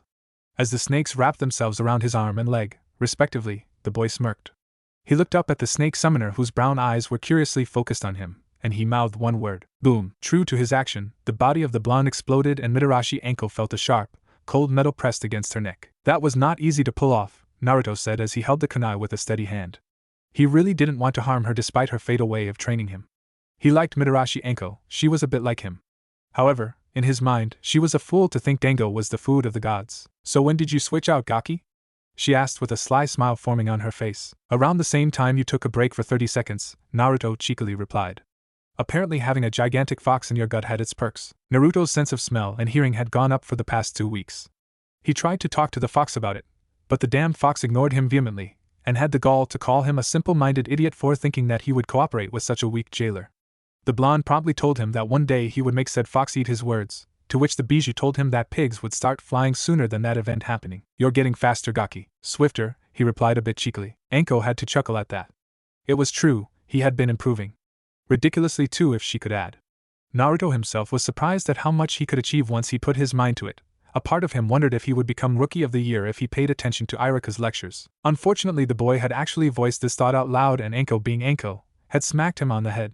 The Snake Mistress, as he learned about her unofficial title later, apparently hated the curriculum with a passion that apparently her friend Naichan matched. Kunoichi were pathetic in her opinion, and they were more akin to glass dolls. Normally, Naruto would have yelled, argued, and pleaded that Sakura wasn't like them. She was Kunoichi of the Year after all. Now that he thought about it, she wasn't that good. Sure, she was better than most of the girls. The only reason she sort of won that title was probably due to her large volume of knowledge. Swifter, but not that sharp yet, she said and disappeared in a puff of smoke as the real Naruto experienced the same thing his clone felt. Now, if only she wasn't poking his chest with a kunai right now. Do you have to do that all the time? Naruto asked, pink staining his whiskered cheeks as his blue eyes averted the gaze from the playful expression Anko's face. Instead of receiving an answer, he felt something soft and round press against his right cheek. Yup, Anko was rubbing her cheeks against his and he was not going to complain about it anytime soon. Gaki, the Snake Mistress almost purred with a voice that he could only describe as alluring. You're not screaming and flailing anymore. It was true. 20 days ago, when she hugged him for the first time, he was yelling child molester and whatnot. Apparently being a shinobi made you of legal age, but he would maintain some decorum data bail. Plus there were the 3 prohibitions to follow, which nowadays most people never did. Women, money, and alcohol oftentimes broke a shinobi. He was sure that a legendary shinobi would never mess with all 3. In some village where Nansen was, a white-haired man sneezed. You said it yourself? I have to improve or a kunoichi will kill me sooner than I can think, Naruto said with small grumble. Not that he was complaining about this situation, but apparently the weaker sex's manipulation was one of his greatest weaknesses. Or as the Kyuubi told him, his ass was grass against women. What about me? Won't I kill you, Gaki? She asked as she pressed even further into him. Naruto quickly used a substitution as he didn't want his pants to be a bit tighter from the nice warmth he was receiving from her sinfully, sweet body. Pouting, the snake mistress let go of the log and crossed her arms under her chest. Don't worry about that, Anko-san, Naruto said as the pink was finally leaving his cheeks. Stretching a bit, he was sure that the warm-up run was over by now. He then smiled like the idiot he was and spoke, besides, I don't think you tried to kill me. Oh really, Anko said with amusement in her eyes. Why the fuck not, Gaki? Well, firstly, you're a kunoichi of the leaf. 2. You're a pretty nice person, he said with a normal tone as he slowly began to descend down the tree, his feet walking across the dark wood. Humph, she muttered quite haughtily. As if, don't you know who I am? Yeah, I do, Naruto said as he turned around and looked at her. His cerulean eyes intensely looking at her. You're Mitarashi Anko. Come again? She asked. While Anko didn't reveal her entire past to the teen, due to her obvious hatred of the past man who was in her life, she did not expect to hear an answer so blunt from him. She was however sure that he noticed that she would often get a few glares, hushed mentions and had a general lone nature with the exception of a few friends. Why? I said it once already, Databale, Naruto said as his eyes squinted. Why were women like this sometimes? His Jiji told him that it was answer that even the Shodai Hokage didn't even know. Apparently he was quite afraid of his wife, who was an Uzumaki, and from what the Sandame told the blonde, she was very, very dangerous. Forget it, Gaki, she said as she walked with him now, and both remained silent. It was only a matter of time before one would speak. Any minute now. The silence would break. Both of them were energetic, loud, and stubborn. Anko believed she was more stubborn than him, and she would win. Unfortunately, the whiskered blonde teen's mind was elsewhere. Soon enough they had both made it down to the ground and were walking towards their usual training spot. Okay, Gaki, Anko spoke a bit impatiently. The teen looked at her with a confused manner. I don't remember dissing on Dango today, Naruto thought as he feared for a kunai being aimed at his special place. That was apparently the golden rule with Anko. You never, ever place any food over Dango. I'm going to ask you straight, she spoke as her brown pupils locked onto his blue ones. Don't you see how some of the people glare at me? Don't you see how they talk about me or you when we're in the village together? I kinda did notice, Naruto said as he shrugged his shoulders. He was used to it, well not completely, but his day felt incomplete with the usual glare and hushed whispers of him, brat and many other derogative terms. He did notice that Anko too received similar glares, lighter ones to be exact, but they were there. Frankly speaking, it wasn't his business, and a part of him did want to pry into it, but some things were better left unsaid. He had an idea of how she felt about the whole thing. That was exactly the reason why didn't ask her or pressure her. Uzumaki Naruto never judged anyone for who they were, okay, except Sasuke, but he was exceptionally gifted in the art of being an asshole. And? I thought you'd be playing 20 questions about it now, Anko said with a bit of disappointment in her. She wasn't that close to the brat, but she had to admit that he was exceptionally cheerful and his attitude was one of a kind. That said, she was more or less getting used to interacting with the Jinchuriki of the Kyuubi more. The fact that he didn't seem to care about the similar slighted views she got made her feel a bit strange. Honestly, it's not my business to ask you about it. We all have matters we want to keep to ourselves, Naruto spoke with a shrug and then smiled a bit. His hand slowly rose and scratched the back of his head, an action he often did while speaking. Besides, it doesn't change anything. What do you mean? It's just what I meant, Databao. The orange-wearing genin loudly proclaimed while throwing his arms up in frustration. Why couldn't she just drop the issue? Troublesome, indeed. How could he fix this? He needed to be smart about it, he needed to be careful and fuck it. He would say it just like he meant it. Releasing a sigh, he spoke as he looked her dead in the eye and spoke with all the I mean that no matter what happens or any of the villagers say, you're still going to be Anko-san to me, Naruto said as he said it like it was the most obvious thing to the world. As if by Kami's will, winds blew in the forest and instead of creating a dramatic effect that one could hope for, dust flew in his eyes as he mentally cursed all that was not ramen, and furiously rubbed his eyes. Had he stopped and registered the snake mistress reaction, he would have seen a pink hue caressing her cheeks as her brown eyes widened, and heard the soft, hushed gasp escaped her throat. This was a new experience for Mitarashi Anko. She had friends, not many of them, but she did have them. This was the first time a person she barely knew giving her such an odd sense of comfort and acceptance that she didn't think was possible. As she watched him childishly curse the dust particles, she couldn't help but laugh at his actions and the thing he had just said to her. Now this was something the blonde registered as her small act of happiness made him feel bewildered. He had seen her smirk, heard her laugh, and even threatened to carve away what made him a man, but this was different. This was nice. The way her face relaxed and morphed into something that made him blush was amazing. Her laughter was like music, and for the first time in his life, Uzumaki Naruto was speechless. Come on, let's go then, she said as the teen in front of her suddenly gazing at her with such an intense stare. It was weird for her as well. Thankfully her words seemed to have broken his state of daze and confusion. As they walked along, Anko decided to mess with him a bit more, and by the log she knew exactly what to do make this experience a memorable one. You know, Naruto-kun, she said, emphasizing on the suffix with the purr. Just as she wanted the blonde teen, slowly craned his neck towards her, and stiffened. Uzumaki Naruto was a bit nervous. In the span of training and spending 20 days with the snake mistress, she always called him Gaki, Blondie, Uzumaki, or Ramen's greatest ass kisser, but never had she once called by his first name, that too with a suffix. This was officially weird, this was dangerous, and this was her trench coat was on the ground. Why were her hands slowly crossing and moving towards her hips? Why was she smiling like that? Why did her eyes have that glint? Why was he internally liking how her arms were slowly tucking at her fishnet shirt? Slowly, gently, cruelly she lifted her shirt as Naruto's blue eyes refused to move away from the sight before him. For saying something like that you get a reward, but you better not tell anyone, Anko said with a honey-like voice that entranced him, and all his efforts to not look at her got crushed mercilessly when she finally lifted her top off. Praising the log, the teen flew back. Blood rushed out of his nose as he thanked the gods of ramen for letting him see something like that. This is unusual, Sarutobi Hiruzen said with an annoyed tone as he lighted his pipe. The familiar taste of nicotine settled on his tongue as he looked at the council. The entire council consisting of both civilians and shinobi clans. Normally he wouldn't have been in a sour mood, but a lot work was left today and the accursed volume of processed wood pulp resting on his office desk wasn't going away anytime soon. He wanted to go home a bit early now and then. More so because his son, Asuma, had returned a few days ago. Their relationship was strained to say the best, and Sarutobi Hiruzen, not the Sandaime Hokage, felt that it was time he started mending that bridge. Hearing a cough, he saw Kawagami Yusei was looking for permission to speak. Giving a slight nod, the man began to speak. Hokage-sama, we requested for a meeting since it regards the future generation of Konoha's shinobi. Kawagami spoke and one Yamanaka Inoichi almost chuckled at the man's words. A civilian trying to interfere in shinobi matters? The Mind Walker knew that the Sandaime himself must have been found this interesting. It was true, the Hokage seemed amused at the words Kawagami said, but for boredom's sake he let the man continue instead of cutting him off. Shinobi matters outside the academy didn't have any loopholes that the civilian class consisting of merchants, traders, other businessmen and women could exploit.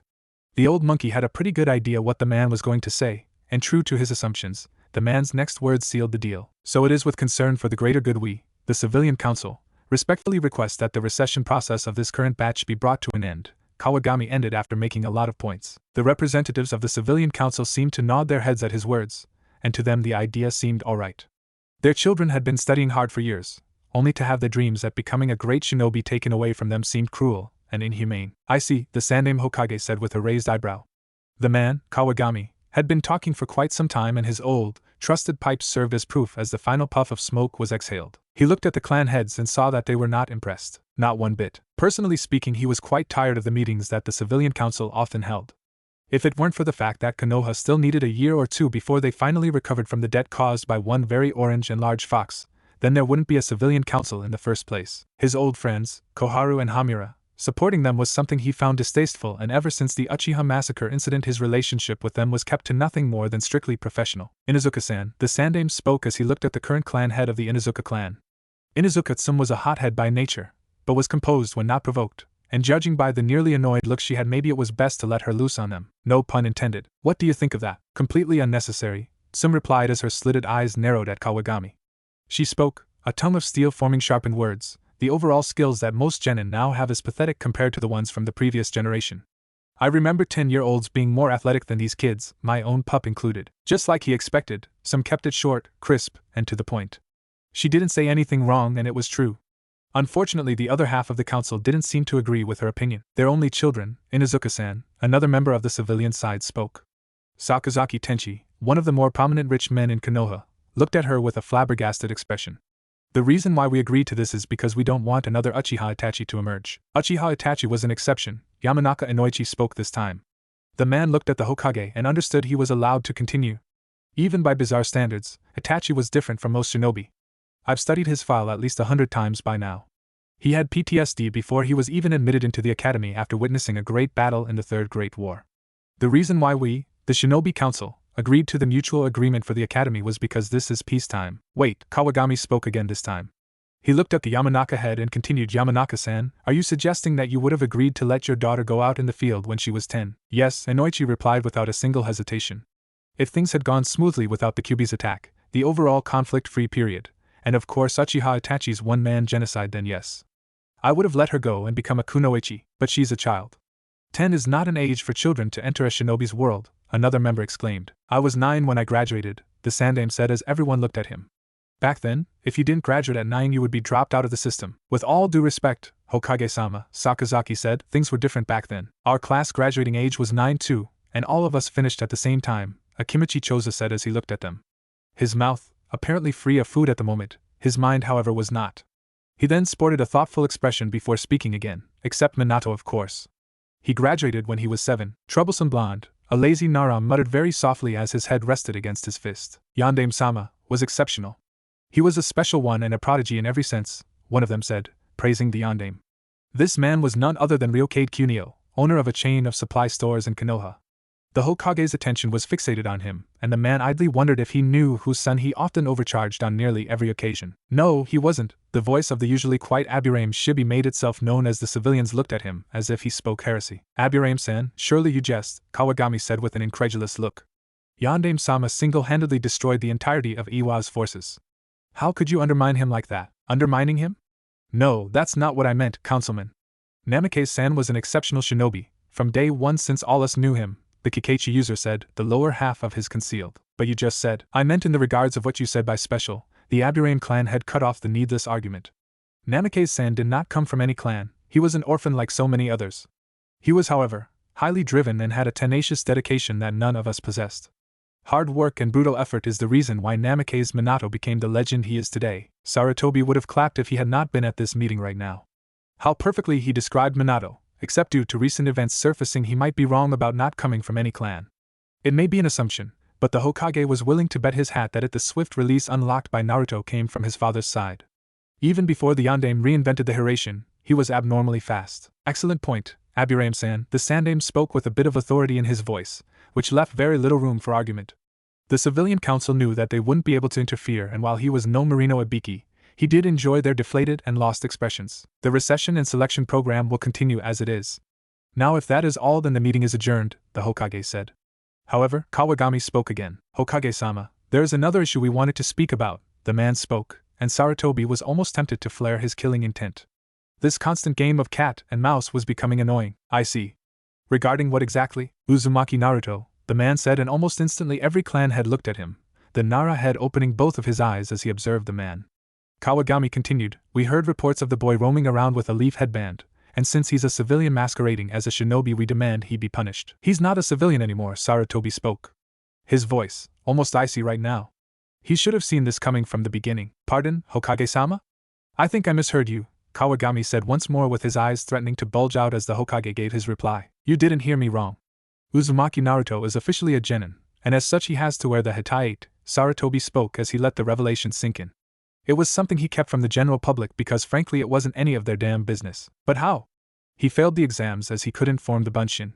To become a shinobi he needs to know the Academy 3, Sakazaki would have continued, but Inuzuka-tsuma's laughter didn't give him that space. Sorry, Hokage-sama. That was priceless. The Inuzuka clan head laughed a bit more, and soon after the Akimichi head started laughing. Followed by other clan heads, and the Hokage himself was holding back his mirth. Is this funny? Kawagami said with a stupefied expression. That brat gets to become a genin, but civilian children, normal people, will get drafted? Are you implying something, Kawagami-san? Nara Shikaka said as he stood up straight and looked at the man with a serious expression. Something that was very rare, and highly unusual for any Nara in general. Apologies, Nara-san. But I don't understand your question? Normal, the Jounin commander repeated the keyword the civilian representative used. You said that regarding the other graduates, yet you're singling out Uzumaki. Nara-san, surely you know what the boy is. Of course I do, the shadow manipulator replied, each word slowly becoming louder. Most unusual for a Nara indeed, and from the looks of it he wasn't done as he started to speak once more. He's jailing a certain fox. A fox so powerful that it would have trampled the entire village if the Yandame, who was a sealing master, hadn't sealed the beast into a boy, who to this day unknowingly holds the beast at bay. So yes, Kawagami-san, I know exactly what the boy is. A normal boy with horrible chakra control, like so many of the other normal people of this village. Once more Sarutobi Hiruzen was astounded today. It seems that the clans were finally taking the matters into their own hands. Now that Naruto was a shinobi, things would change for him, and from the looks of it Shikaku was already moving one of the pieces. 13 years ago, I made a rule, the Hokage spoke as everyone looked at him, the Nara's chilly words still affecting the civilian side. No one was to tell the boy about the burden he bore, the beast he held back. That the Yandame wanted the child to be seen as a hero. Instead he was treated like a pariah, avoided by elders and young ones alike. I tried every now and then to give the boy company. I couldn't do to my role. However, I did not expect people to treat him like that, to overcharge him for the basest of needs, and finally to outright deny his existence as a normal person. A sad affair. Sad and stupid. That will be all for this meeting. Next time someone decides to call for a meeting for baseless discussions, make sure to discuss it somewhere behind a dumpster, Sarutobi said, and using a shunshin, disappeared from the room. Slowly the civilian members left with annoyed and deflated looks. The shinobi was leaving except the Ino Shikicho trio. Something wrong, Shika? Choza asked as he saw his friend still sitting and adopting his iconic look that reeked of sloth. Nothing, just annoyed. That little rant made me drained, he said as he looked up at the ceiling. You know, Inoichi spoke, a small smile tugging at his lips.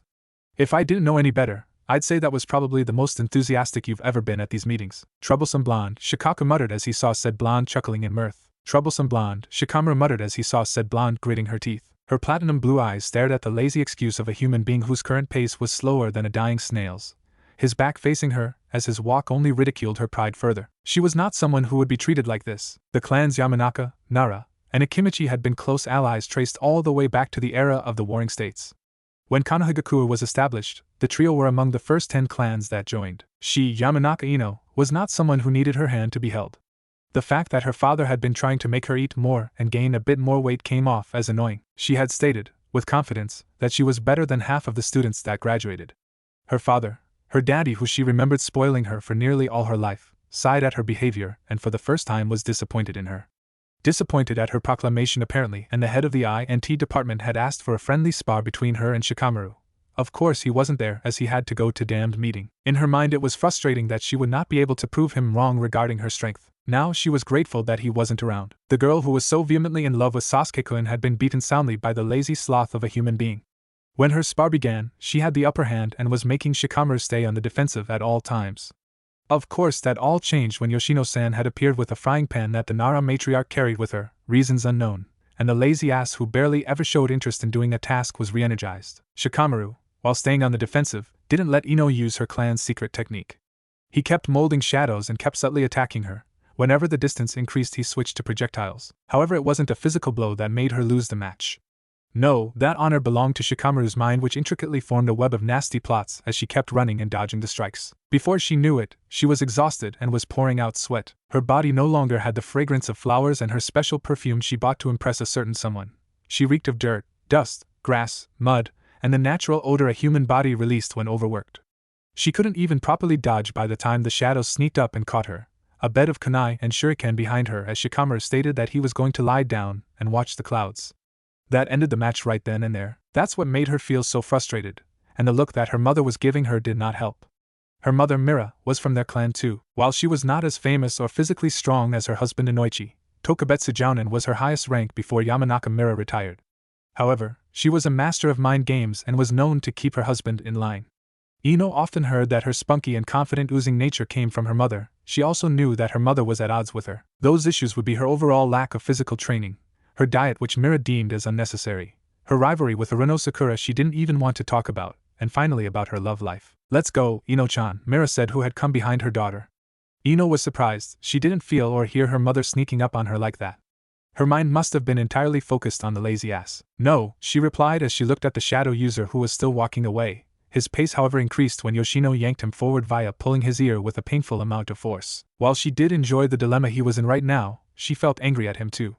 She had never seen Shikamaru fight with so much fervor. She never knew he could do that in a spar. Yamanaka Ino liked to think she was good at deduction. It must have been a genetic trait given who her parents were. That said, the fact that she was completely unaware of the Nara's combat aesthetics was frustrating her to no end.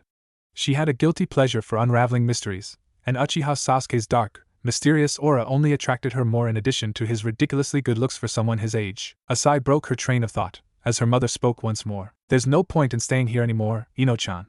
Come on, let's go home, Mira said. There was no room for any sort rebellion. Countering with a sigh of her own, Ino followed her mother as her mind began recounting the fight over and over and over again. She had been outclassed by someone who she didn't consider strong at all. Sasuke-kun was the only person who could have beaten her in such a one-sided fashion, is what she kept telling herself, and the replaying images in her head told her otherwise. Had she made a brutal error? The boy she so vehemently loved made it look so easy when he would spar with others from the academy, as he would seamlessly counter all of their moves and make them look like children, as she, Sakura, and the countless, nameless girls would cheer him on. Sure, he didn't voice his appreciation, but he would one of these days. Penny for your thoughts, dear? Mira asked as her daughter looked at her with an expression bordering on almost annoyance and further questions that seemingly had no answers. Did you know? Ino asked her mother as she turned around, her hair fluttering in the breeze. Again, she felt jealous of her own mother. Physically, her mother was beautiful. No, scratch that. Her mother was drop-dead gorgeous. Her mother didn't look a day over 28. Her near silver blonde hair came all the way down to her back. Her figure was what she was aiming for, and by dieting she would achieve it. In fact, a lot of people thought they were sisters due to their resemblances. Know what, dear? Mira asked, a small smile tugging at her lips. Oh, she was playing that game. You knew, Ino almost hissed.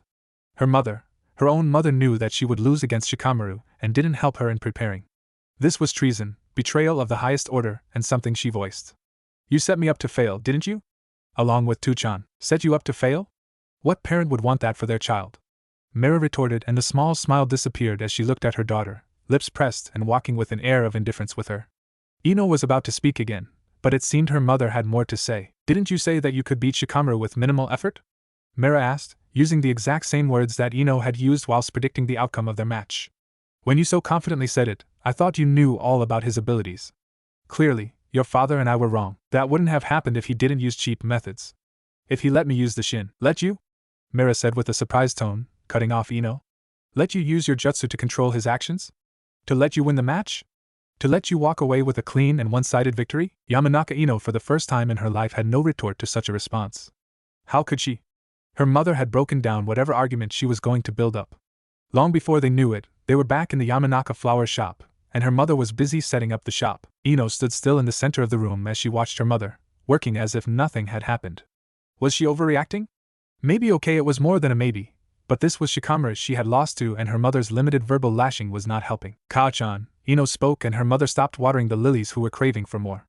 I get that you're angry at me for not being as strong as I thought I am. That's the problem, Ino-chan, Mira said as she put the watering can down on the desk, making a bit of a thud noise. It seems like you still don't get it. Get what? Ino asked, obviously confused by her mother's statement. You know, the girl I raised was much smarter than the academy graduate in front of me, Mira said with the smallest of bit of disappointment in her voice, something Ino caught on to immediately. It made her flinch, yet the blonde teen hid it well. No, she wouldn't appear to be weak. She was not weak. You always said that you were better than most of the graduates, and you quite clearly told me that barring the Uchiha no one could beat you from your class, Mira said without a hint of amusement or teasing. Her mother used to tease her about the Uchiha when she was younger, something she stopped for 2 years now. Well, it's true.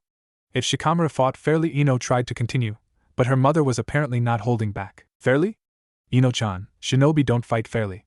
They never do, and if you're going to be a kunoichi then you'll probably face something worse than death, Mira said, and her daughter unconsciously gulped.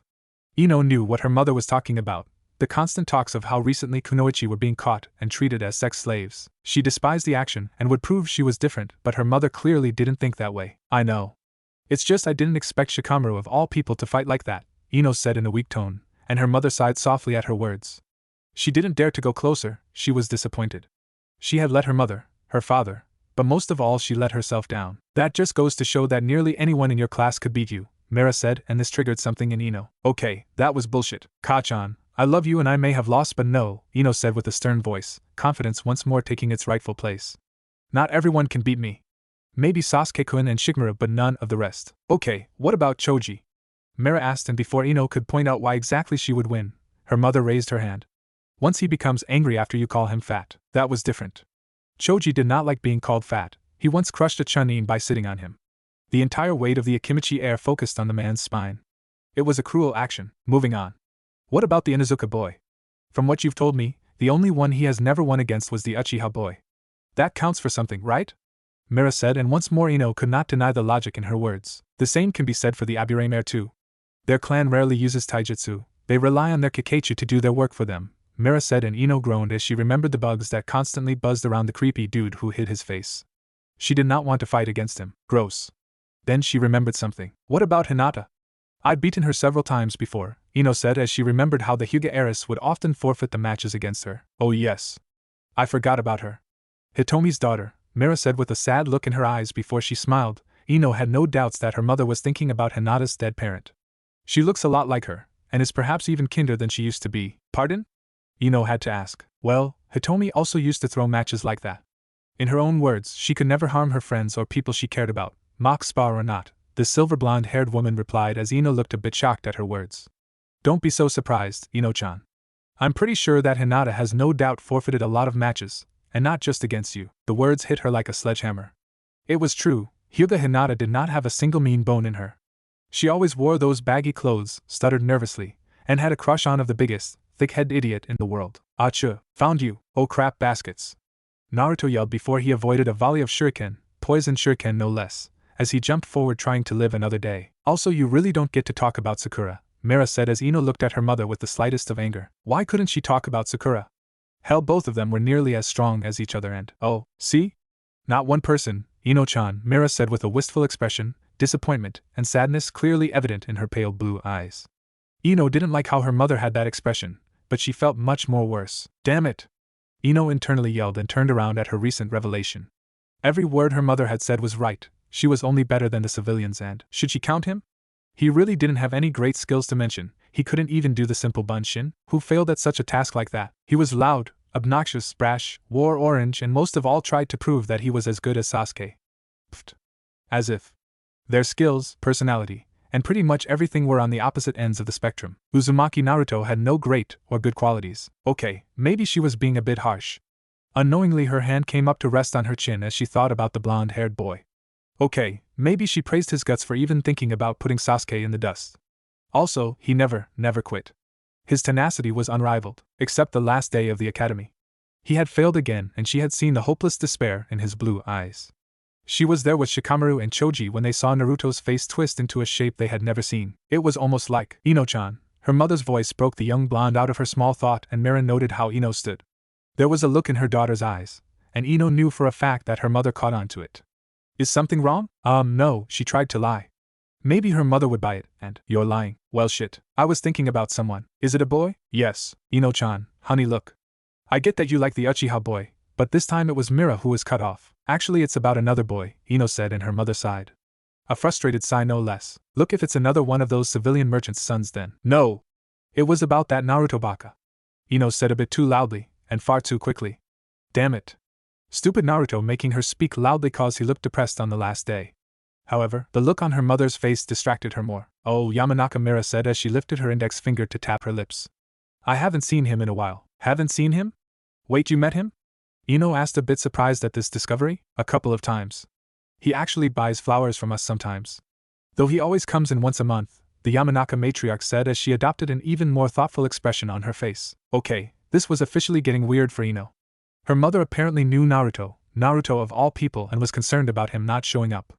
But an even larger issue was that Naruto bought flowers. Was this Narnia? Ka-chan, this is Naruto we're talking about. Why would he buy flowers? Ino said with a bit of huff. Damn, blonde always annoyed her. Okay, maybe not her, but she was glad that he had a crush on Sakura. Every day he would ask her out, and the result was the same as usual. A loud scream of Naruto baka followed by one punch from Sakura. Still she had to hand it to him. After asking out forehead that many times, he didn't give up. Actually, he's been buying flowers ever since he was 9. It was right after the Uchiha incident, Mira said and stopped for a moment as her eyes widened. Ino caught this and decided not ask about whatever it was regarding the Uchiha issue. That was part of the reason why her fascination for Sasuke increased. The poor boy must have been broken, and she wanted to comfort him. Then one day, at this Ino blushed, maybe they would get married. She raised her hands to her flared cheeks. Ino-chan, are you thinking Naruto? Mira asked, seeing the flushed expression of her daughter. Her mother also had a wry smile on her face. Her blushing and gushing over Naruto? So you're, yeah right. Me ever caring about that orange-wearing loudmouth, she added with a bit of anger, as she crossed her arms. The day that happens, I'll gladly give up my feelings for Sasuke-kun. Oh yes, I forgot. What about him? Could you beat him? Mira asked, a bit too zealous to her daughter's taste. Beat him? Ha!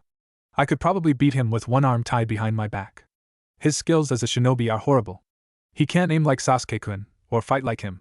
Plus Naruto thinks he can be cooler than him, Ino said, her voice slowly becoming louder as she saw her mother shake her head. True, but he's not Uchiha Sasuke now, is he? Of course he's not. He's Uzumaki Naruto. Loudmouth, dobe, and perhaps the greatest idiot in the world who can't even perform bunshin, claims that he'll be Hokage one day, Ino finished, no mercy present in her statement, as she brutally described an orange-wearing teen. Uzumaki Naruto couldn't do the normal bunshin? Well, her mother spoke and Ino nodded her head. Yup, even her mother had to agree with what she said. That's not surprising. Yeah, and wait, what? What do you mean, Ino-chan? No. What you mean by that's not surprising? Ino asked as her mother adopted a thinking pose before speaking. Well, when we were kids at the academy, there was this one girl who was a bit like Naruto. She also couldn't perform the bunshin and failed at it every time. Always making a dead, washed-out excuse of a clone, Mira said, and her daughter giggled at her mother's words. Yup, that's pretty much the same with Naruto. Who was this classmate of yours? A civilian? Ino asked, mildly interested in seeing the person. Actually, as far as I remember, she became an ANBU before retiring, Mira said, and kept the tone neutral so that her daughter would experience shock and awe. What? Ino asked, not believing what her mother had just said. A person who, like Naruto, failing at the Bunshin became an ANBU. How? In what way did that make sense? Maybe her wizened mother could answer the question. How did that person become an ANBU? Let alone a shinobi? Ino-chan, you must already know that the Academy 3 is pathetic, Mira said, not bothering to sugarcoat her words, and her daughter flinched slightly at that. She continued, the main reason this person in our class couldn't perform the simple Bunshin was because her chakra reserves were very, very large. Large? How large? How do I put this? Mira wondered before she snapped her fingers. Let me put it like this. If your father and I pool our chakra, it still wouldn't be half as much as she had. I suspect that Naruto has the same problem. His chakra reserves must be massive, so he has horrible control and not being able to perform a Bunshin because of the tiny amount it requires. If he's horrible at the leaf exercise too, then that just proves my point. Ino's jaw dropped, and her eyes widened. Uzumaki Naruto couldn't do the Bunshin because he had insane amounts of chakra in him? But that would mean he had more chakra than Sasuke-kun, and this didn't make any sense. Yet it didn't change anything. Uzumaki Naruto had failed, for the last time no less. Oh, look at the time, Mira said as she looked at the clock. Time to get ready. Okay, I'll. No, you won't, Mira said, surprising her daughter. This time her mother had a serious expression on her face. Today's match with Shikamaru showed how much you've been slacking off, Ino-chan. I wasn't slacking off, I was. I don't want to hear it, young lady. If you're going to be a kunoichi, then you'll be a proper one, Mira said in a tone that made Ino fume a bit. But Ka-chan, Look, Ino-chan, Mira said with a much more tired expression this time. The only reason why we didn't pressure you all throughout your academy years was because honestly we wanted you to enjoy your childhood. This era of peace that you kids got was very rare compared to what we had. We grew up during the time of the Second War and fought in the Third. I pray to Kami that there will never be a fourth. Ino had felt a little guilty at her mother's words. It was true, they never really pressured her into anything. She chose to become a kunoichi in the footsteps of her parents and live up to the Yamanaka clan's name, while becoming head one day. However, you have a Hittite now. You're not a child anymore, and believe me when I tell you you're not ready for the world outside, Mira said in a grave tone, and Ino said nothing. She merely stood, listening to the words her mother said. Being a shinobi, a kunoichi, is no small matter, and simply daydreaming that a prince in brooding armor will come to save you is nothing less than pathetic. That hurt, those words hurt her as she felt her chest constricting. Her mother was calling her dream, her passion, pathetic. Being a teenage girl, she made the only decision that felt rational to her in the heat of the moment. She ran, her mother's yell resonating behind her. Ino bit her lower lip and held back the tears that were threatening to form at her eyes. She was not pathetic, damn it! She was Yamanaka Ino, daughter of Inoichi and Mira. She was a kunoichi, and she would prove her parents wrong. But how? Then an idea clicked in her mind as she raced over to the academy. She knew it was closed because apparently there was some work going over determining the amount of students. The issue was regarding an influx of graduates, if she didn't hear it wrong. Just like she wished, it was empty and there stood a tall towering tree. Well, not towering per se, but for someone of her height it was pretty tall, and to be honest, it was much more taller than most of the trees here. Apparently the Shodaime planted it here when Ino thought as she cringed. I'm remembering one of Irika-sensei's lessons. I really am hopeless. Moving forward and focusing her attention on the tree, she had seen her parents often walking on the wall, and remembers them telling her it was a chakra control exercise that genin learn nowadays after they join their teams. Surface clinging, or rather wall walking. In this case it was tree walking. What she did a few moments back was no doubt childish, and very fangirlish. Yeah, the Yamanaka heiress was not proud, but she was stubborn and would prove her parents wrong. She would prove them wrong, by climbing the entire tree using nothing but her feet. Oh ramen, what would I do without you? Naruto said loudly as he walked by himself. 6 bowls of miso ramen. He was allowed to go an extra bowl up today because Anko thought he deserved a treat. Oh boy, that woman was driving him crazy.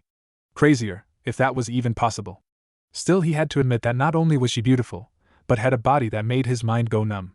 The fact that she teased him with a kiss on the cheek, saying that there would be more in the future if he improved, only made him shiver more. Unknowingly he giggled a bit, then he slapped himself. He was not a pervert. Nope, he was not a pervert. He was not a— Shut up, you closeted pervert, the fox inside his mind spoke, and the blonde lost his bearings. His mood soured at the words his prisoner said. Yeah, that sounded good. His prisoner. His captive. His bick. I highly suggest you don't finish that word, Nijin.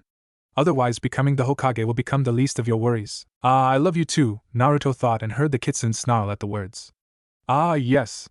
This was a new thing the warden and the prisoner started. Simply put, they would insult each other. It wasn't a game, and Naruto wouldn't have done it if the fox didn't start it. He was innocent. Innocent. Yes, and I'm a plushy toy, the QB spoke, sarcasm lacing his words. Wait, how do you know what a plushy toy is? Naruto asked curiously. Go fuck yourself, ass clown. And they call me childish, Naruto said a bit out loud as people stared at him with a confused stare. Well, some of them glared at him, and right now he didn't feel like taking shit from them. So he looked at them before putting on an annoyed expression on his face and speaking in a cold, badass as he called it, voice. Are you looking at me? They said nothing but continued to stare at him, this time with a little bit of worry. Time to capitalize. Huh? What? I got something on my face, Databeo?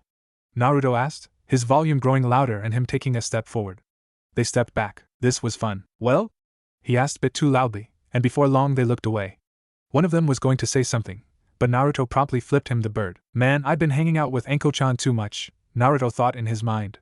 Apparently he was to call her Anko-chan now as she insisted on it. If he didn't he'd lose his manhood which would fed to her snakes. He liked his penis where it was thank you very much. Before long he stood in front of the academy, and looked at the building. It was a tough, and biased time there but he was glad that this phase of his life was over. He'd missed the academy, well not that much but in a way he would. Except Irika-sensei's arduously long and boring lectures. Oh Kami, even now he shook in fear. His mind screamed like a girl at times when the lectures would seemingly last forever. In fact, he could hear the girlish scream. Too loudly. QB, are you screaming like a girl? Why the fuck would I do that, you idiot? Well, where's that scream coming from? From outside, you intellectually inferior lowlife. Oh boy. Snapping his head at the origin of the scream, he saw something purple falling out of his hangout tree. It was a person, and without a second thought he ran. If he wasn't fast enough, that person would fall and hit the ground pretty hard. Putting his good training to use, he molded the chakra inside him, and it spread like adrenaline in his body. His eyes sharpened as everything around him became a tad bit slower, his eyes wandering and observing everything around him. Jintan, Shoki Basuto, swift release, initial burst, Naruto muttered as he felt the rush in his body escalate. This was the most basic technique in the scroll his GG had given him, the first technique any Jintan user needed to know. The same move he had instinctually pulled off against Mizuki and his partner in crime. Only this time it was a calculated step. Oh, how proud he felt. Moving at high speeds that only seemed like a yellow blur to the general populace, the Jinchuriki moved at high speeds and took 4 steps on the bark of the tree before jumping into the air. His target was close, and he caught the person who was falling. He was pretty glad it was a girl. He saved it would have been severely weird to catch a dude in a bridal carry. Now that he noticed it, the girl in his arms was cute. She had pale blonde hair, not as awesome his sun-kissed hair with red streaks, but it was pretty cute. He liked it when girls had long hair, suited them well, and then when her blue eyes opened to look at him, he realized who it was. Oh, he said almost disappointed, it's you. Yamanaka Ino was not sure how she felt about this. She had somehow managed to get up to the top of the tree. No, not entirely by walking up. She had climbed up and tied a rope to one of the higher branches, just in case she fell. Being prepared was a good thing, however walking down the tree was much more harder than getting up. She managed to get a few steps before she would fail at the task. Honestly, it was tiring too. In fact, when she thought about it, it was a stupid decision. She was already exhausted from her fight with Sloth Incarnate, and tree walking was not a good idea. As if karma had been personally listening to her, her rope tore under the pressure, and she fell. Her body achieved terminal velocity, and she would plummet down to be hurt badly. She wished that Sasuke or anyone showed up and caught her. Bending forward and curling up like a child in a bed, she simply decided to wait for the pain to tear away at her. However, the crash never came. She felt someone catch her and move away at a rapid speed that messed with her senses. For a moment all she could see was the world blurring past her, a kaleidoscope of colors exploding as her eyes animatedly got lost in this accelerated view of the world. She quickly realized that she was in someone's arms, said someone was also emitting a large amount of warmth which she subconsciously liked. Then she opened her eyes and looked at the person as the world came back to the normal view she was accustomed to. He had tan skin, cerulean eyes that pierced into her own blue, and wild, shaggy hair shooting out in every direction with streaks of red in them. His face was cute too, especially the whisker marks. Oh, her savior spoke. His voice so annoyed? It's you. Wait. Whisker marks, blonde hair with red streaks, and blue eyes. The guy who saved her was Naruto. Well, he spoke with a slightly annoyed voice.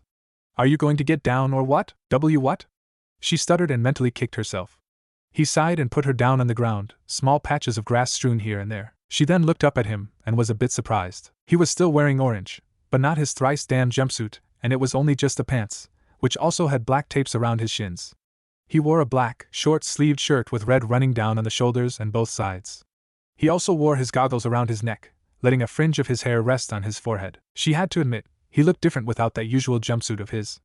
Also, had he thinned out a bit? His hair was also slightly wilder. Ino, you're staring, Naruto said, making her stop inspecting him with her curious gaze. He looked up at the tree with squinted eyes and looked back at her. What were you doing up there anyway? She spoke in a much more composed manner now. Tree walking. Tree walking? He asked, and naturally her mind remembered the idiot from the class. She almost forgot who he was. Yeah, idiot. Tree walking. Not that you'd know what it is, she said as she crossed her arms and waited for the loud retort to come. Instead she heard a sigh and saw him shaking his head. Well, good luck with that, he said and began to walk away. Uzumaki Naruto didn't retort. He was walking away. Wait! Yamanaka Ino uncharacteristically yelled and stood up. She then got down on one knee as she let out a yelp of pain. Her left leg ached like hell and she guessed that the yank of the rope before her fall must have put the entire pressure on the limb. Are you okay? She heard and saw the resident prankster of Konoha looking down at her with a raised eyebrow. I fell out of a tree, and my leg is bruised. How the hell am I okay, Dobe? She said, and this time she noticed his cerulean twin orbs sharpening at her frame. Yamanaka Ino felt nervous under such a gaze. In all her life at the academy, she never saw the loudmouth look at anyone like that. True, they weren't the best of friends. Hell, she doubted if they were friends, but that didn't mean he should look at her like that. It must have been the way she called him Dobe. Sorry. I was trying to be nice. But clearly you missed it, he said and spoke again. Goodbye then. Wait. Once more the clan heiress spoke and the boy shook his head again, clearly not amused. Okay, this was becoming officially weird for Yamanaka Ino. Since when did Naruto act so normal? It was eating away at her brain. What? He asked as he crossed his arms, not even bothering to spare her a glance. Now that made her nearly snap at him. Who the hell did he think he was? Just because he saved her from falling down into a lot hurt didn't mean he had to treat her like that. She'd rip him a new one for that later. But needs came first when the devil drove. I need help, she said with a stern tone.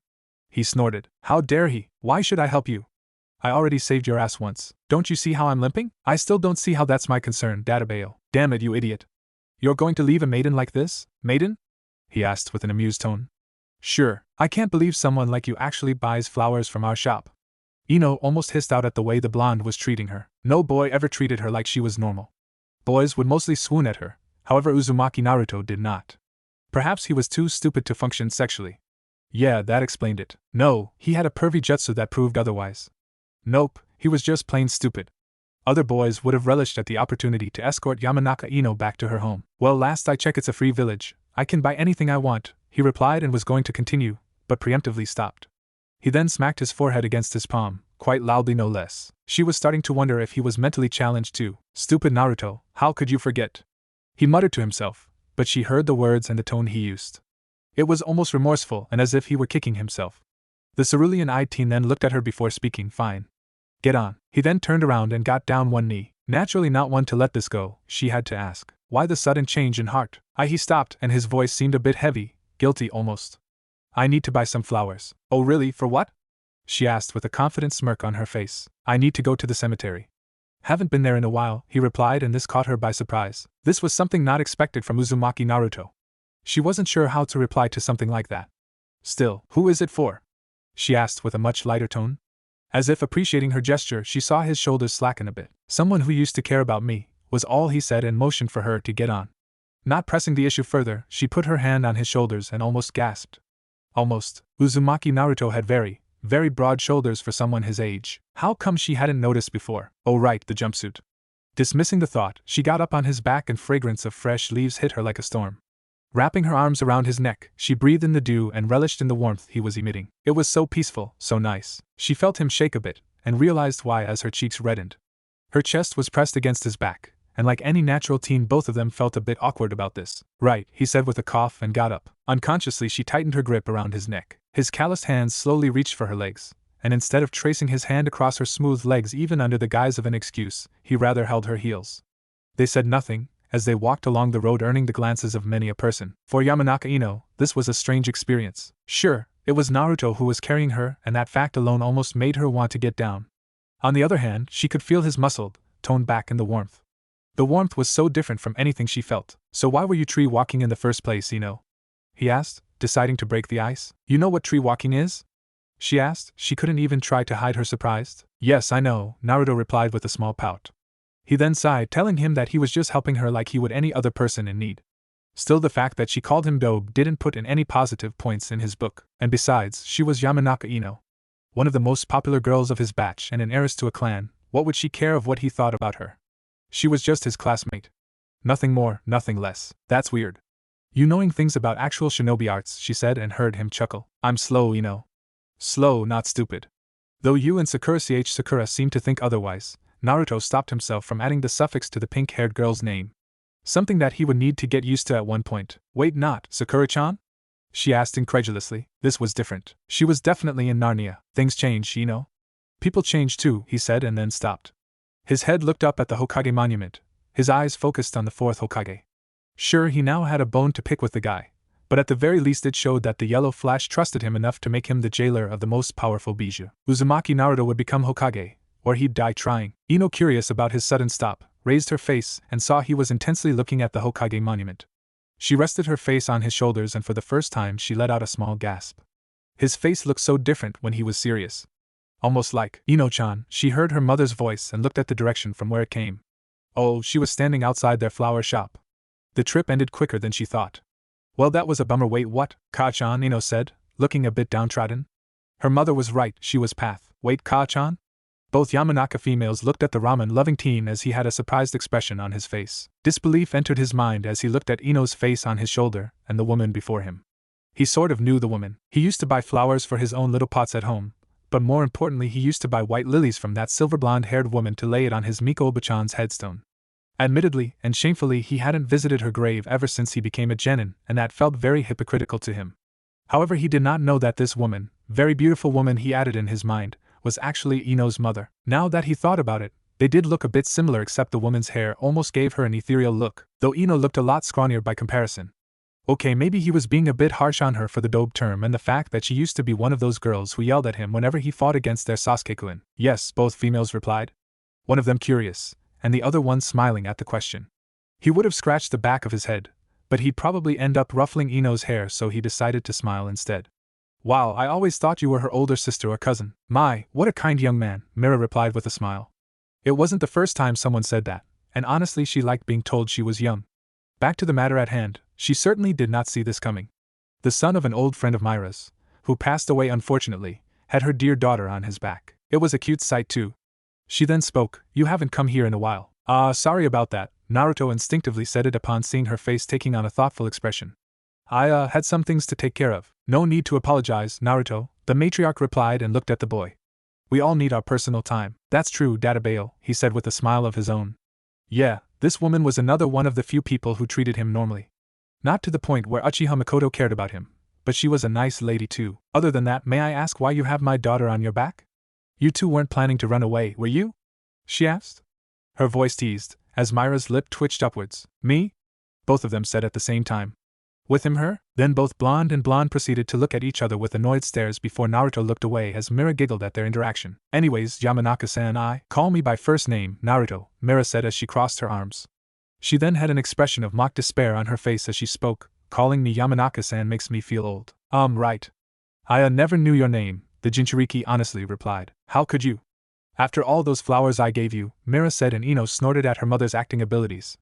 It's Mira. Right, Mira-san, he said and then continued. I need some flowers and also, to drop off your daughter. Speaking of which, why is my daughter on your back? Well, other than eloping I don't see any reason why, Mira continued. Don't worry about that, Mira-san. Nothing like that will ever happen between us. I'm pretty sure of that, Naruto replied coolly, and both females had to stare at him with wide eyes at that statement. Ino Yamanaka didn't say anything, but those words affected her. She wanted to ask why, as her fist almost prepared to hit him straight on the jaw. That's bizarre. Anyway, come in then, she beckoned as she opened the door and moved inside. Naruto sighed and was going to walk forward, but Ino's voice stopped him. Naruto, she said with a bit of confusion in her voice. Said boy looked at her as she started again. Do you have a problem with me? No. Why would I? Naruto asked. He was getting annoyed now. He had to go home, cook dinner, and then read up on more Fuinjutsu. Then why are you treating me like this? Like what? Like I'm not your friend? She asked, and Naruto chuckled. However, she couldn't find anything funny in that action. He then looked her straight in the eye as her head leaned in more. Since when did you consider me a friend? He asked and received no reply. He walked forward and stepped into the shop, closing the door with his foot. Uzumaki Naruto was a sociopath. He was manipulative, he wore a mask of an idiot, and most of all she believed it all her heart.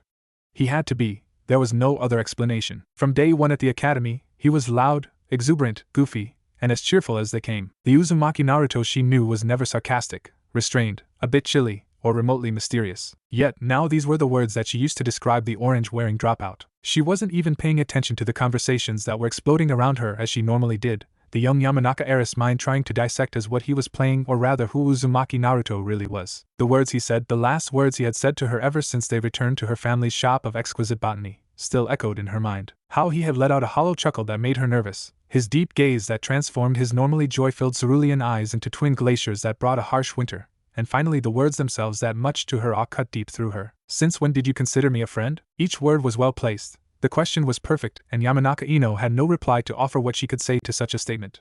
Her mind had replayed that moment several times ever since he dropped her off at their shop 10 days ago. The fact that she was even thinking about him annoyed her to no end. Why should she even think about him? What made him special? Nothing. There was nothing interesting about him. Then she mentally slapped her forehead as she remembered trying to follow him after he bought white lilies from her mother.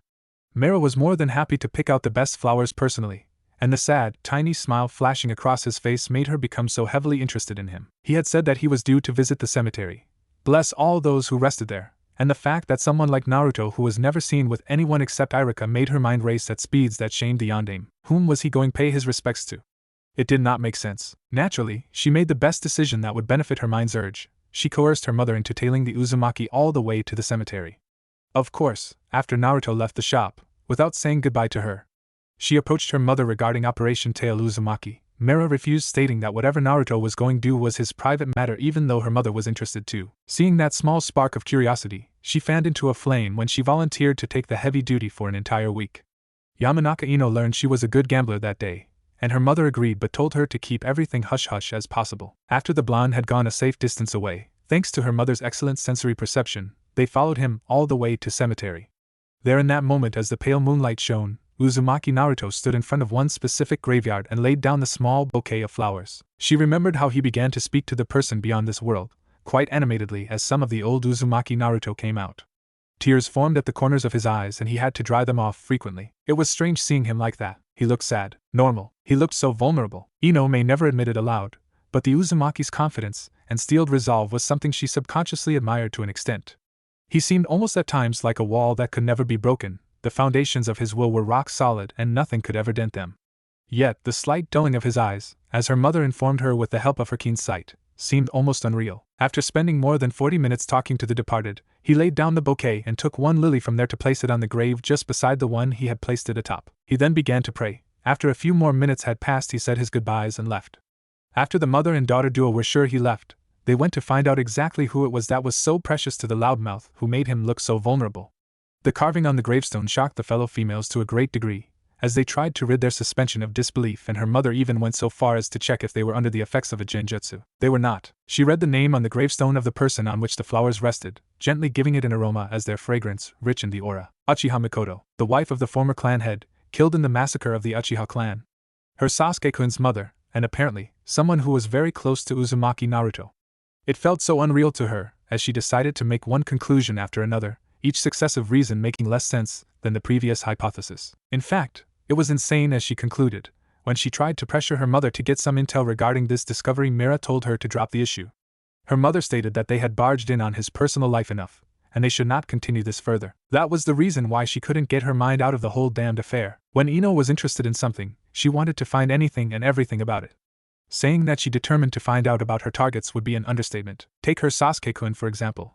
Finding out information regarding her one true love was not easy. The brooding, handsome teen rarely talked to people and would sometimes walk as an air of mystery, intrigue, overall coolness washed over him.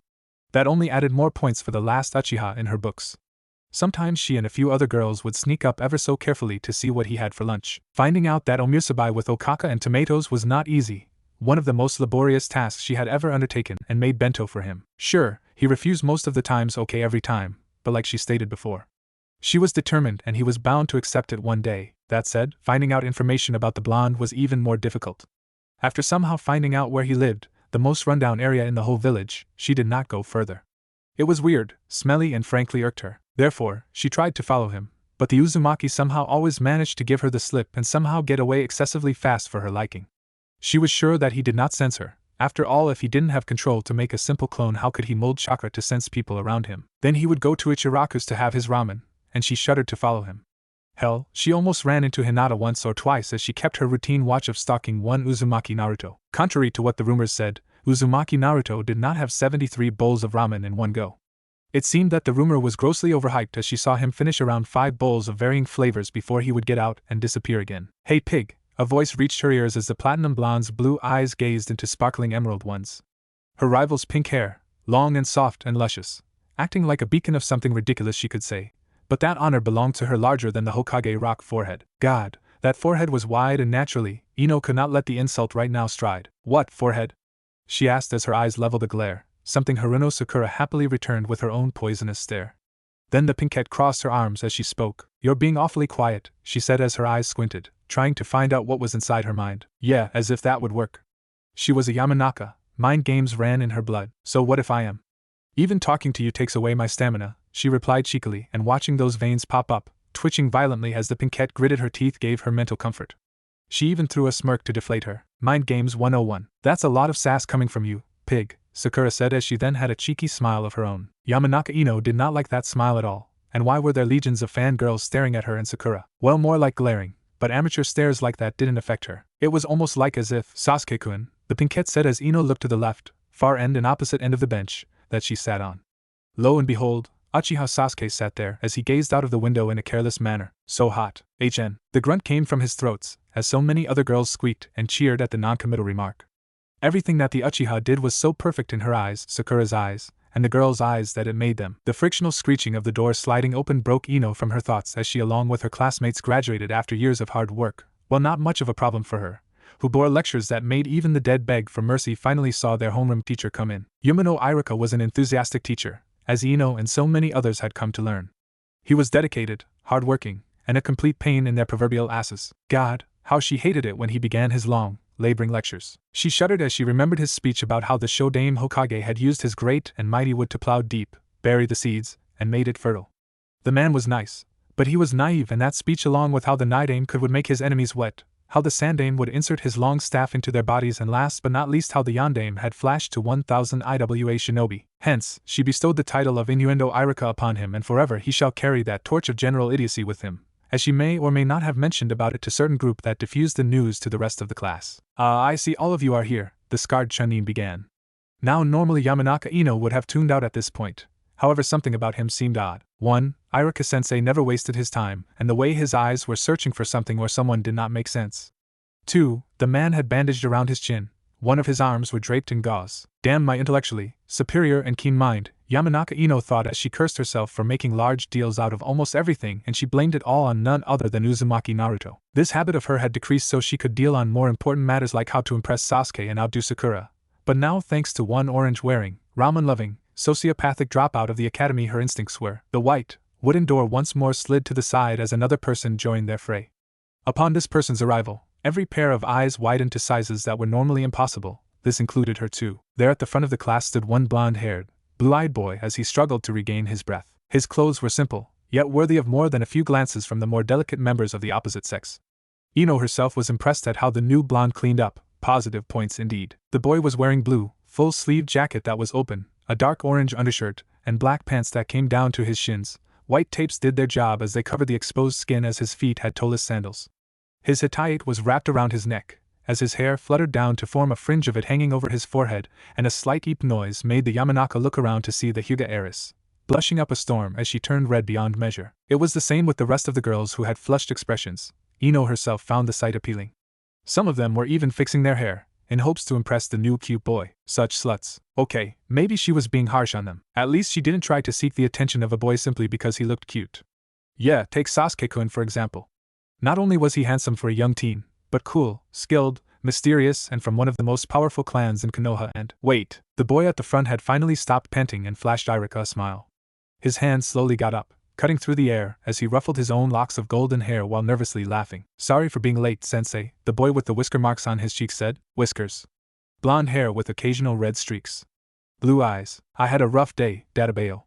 After that I went to do a few things, got tired because of some training and slept in, he continued. He had used a verbal tick known only to one other person and he had failed.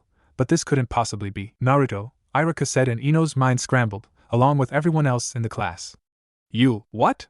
A yell broke out and everyone's attention switched to the standing, surprise frame of Inuzuka Kiba, who pointed at Naruto with an extended finger, his nails sharpened. A wave of disbelief washed over them all, as Uzumaki Naruto sighed. She could already tell that today was going to be a long day. Uzumaki Naruto was awesome. Yes, he was. He knew that, Gigi knew that, the Ichirakas knew that, Iruka-sensei definitely knew that, and the Yondaime knew that before anyone else. The Yellow Flash had after all chosen him to be the warden of the Kyuubi, and only a person with the right amount of skills and power could do that. His training and almost unreal improvement in month under the Snake Mistress only testified to that statement, as her comments of his spamming clone after clone to abuse the hell out of that jutsu only confirmed it. She even mentioned that the Night-Aim Hokage must have been crying in the afterlife upon seeing his baby being slaughtered like that. Well, it sucked to be the white-haired guy. Regardless, Uzumaki Naruto was prepared to shake the world and let loose a storm of pure, unadulterated badassery that would make him a legend.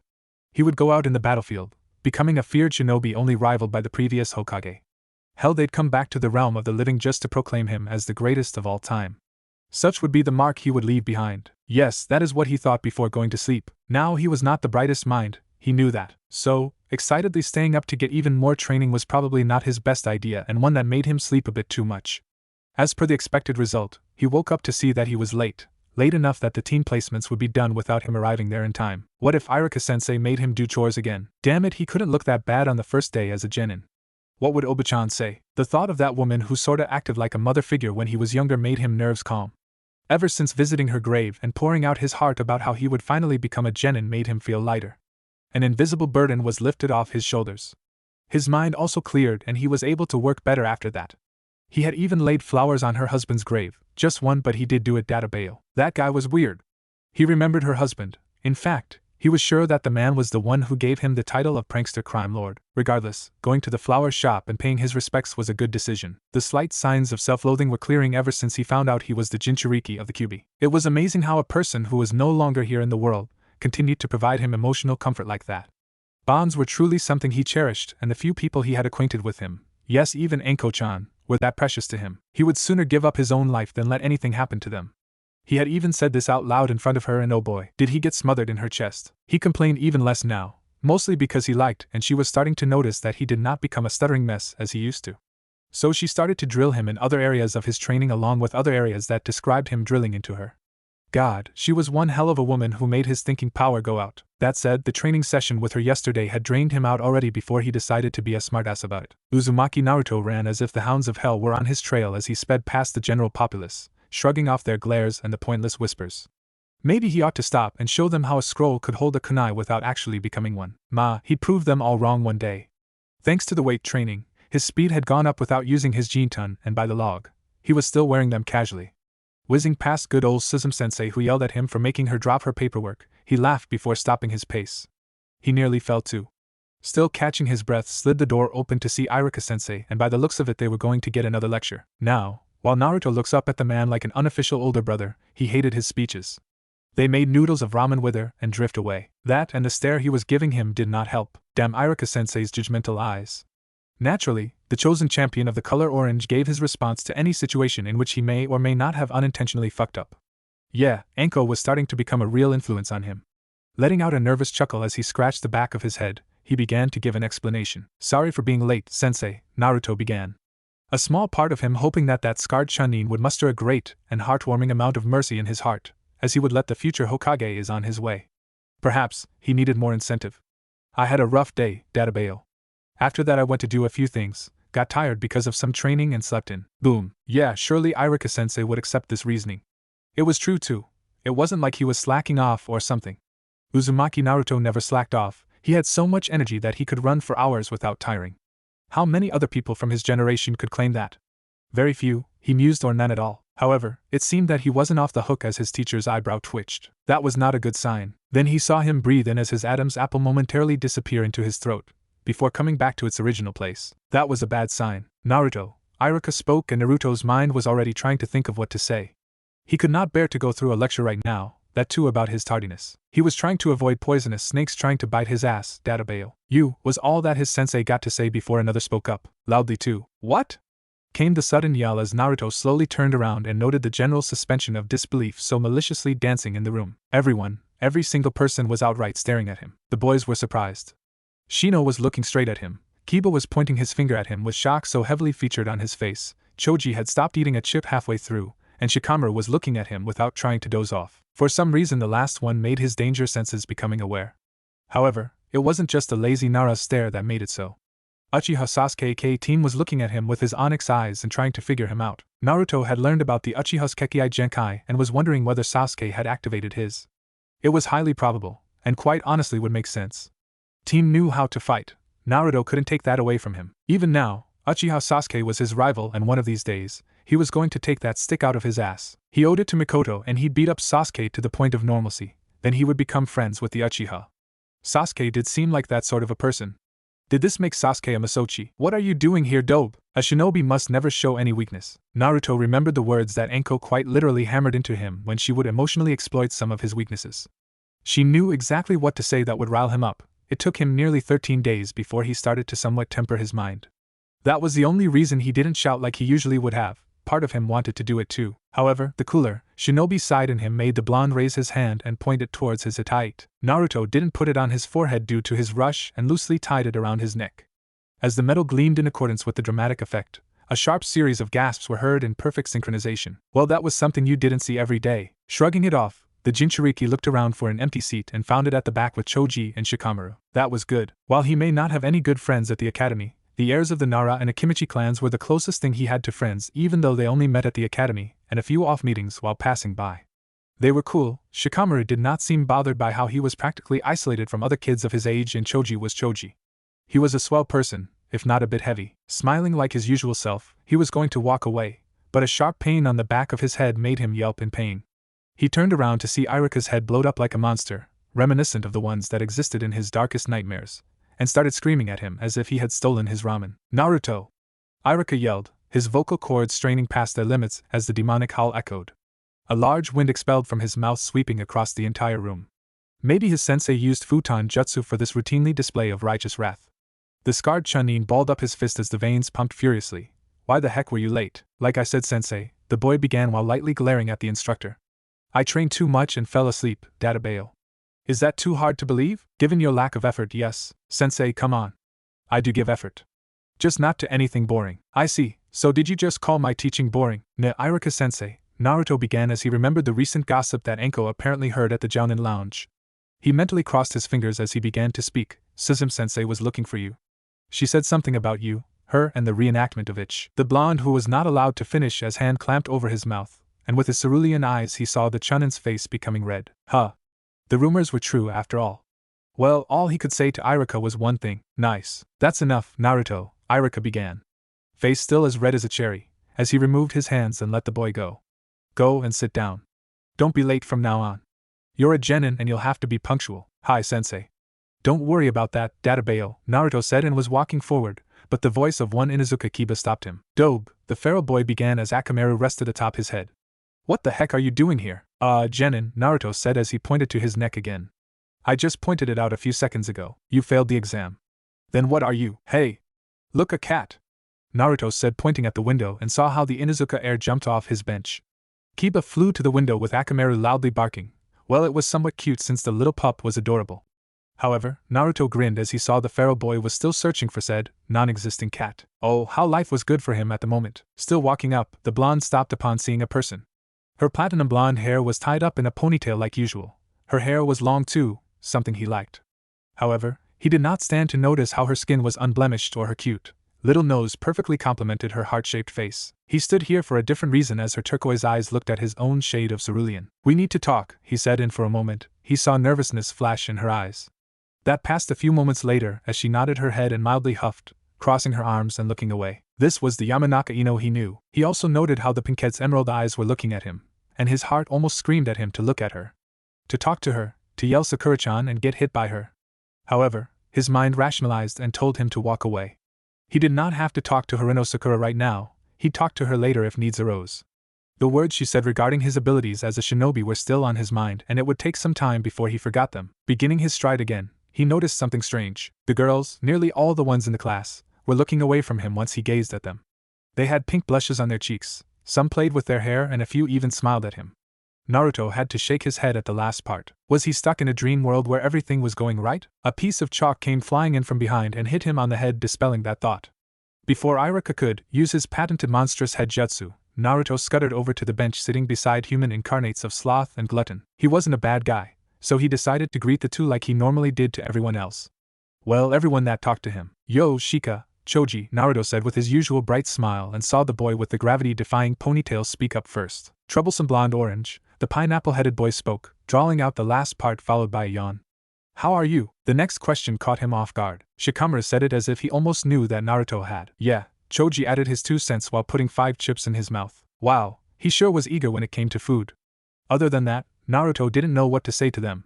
He had been so overzealous with training, physical improvement, and Fuinjutsu that he had forgotten to ask Gigi, or anybody else who knew of his current situation on what to say. A shinobi must see the hidden meanings under the hidden meanings. Yeah, sure. Like saying that he housed an immortal asshole of a titanic fox inside him, was one of the last living descendants of a clan that was related to the Senjus, had a Kekkai Genkai, and had royally kicked the asses of 2 Chunin made very good sense. He could use help right now. Now, Irika's voice cut through the air as he spoke, diverting all the attention towards himself. As I was saying before, Naruto decided to make his fashionably late entrance. As you all know, an evaluation had taken place recently. You'll see that a lot of students who had passed the test are not here. The reason for that is they were not fit for being active genin.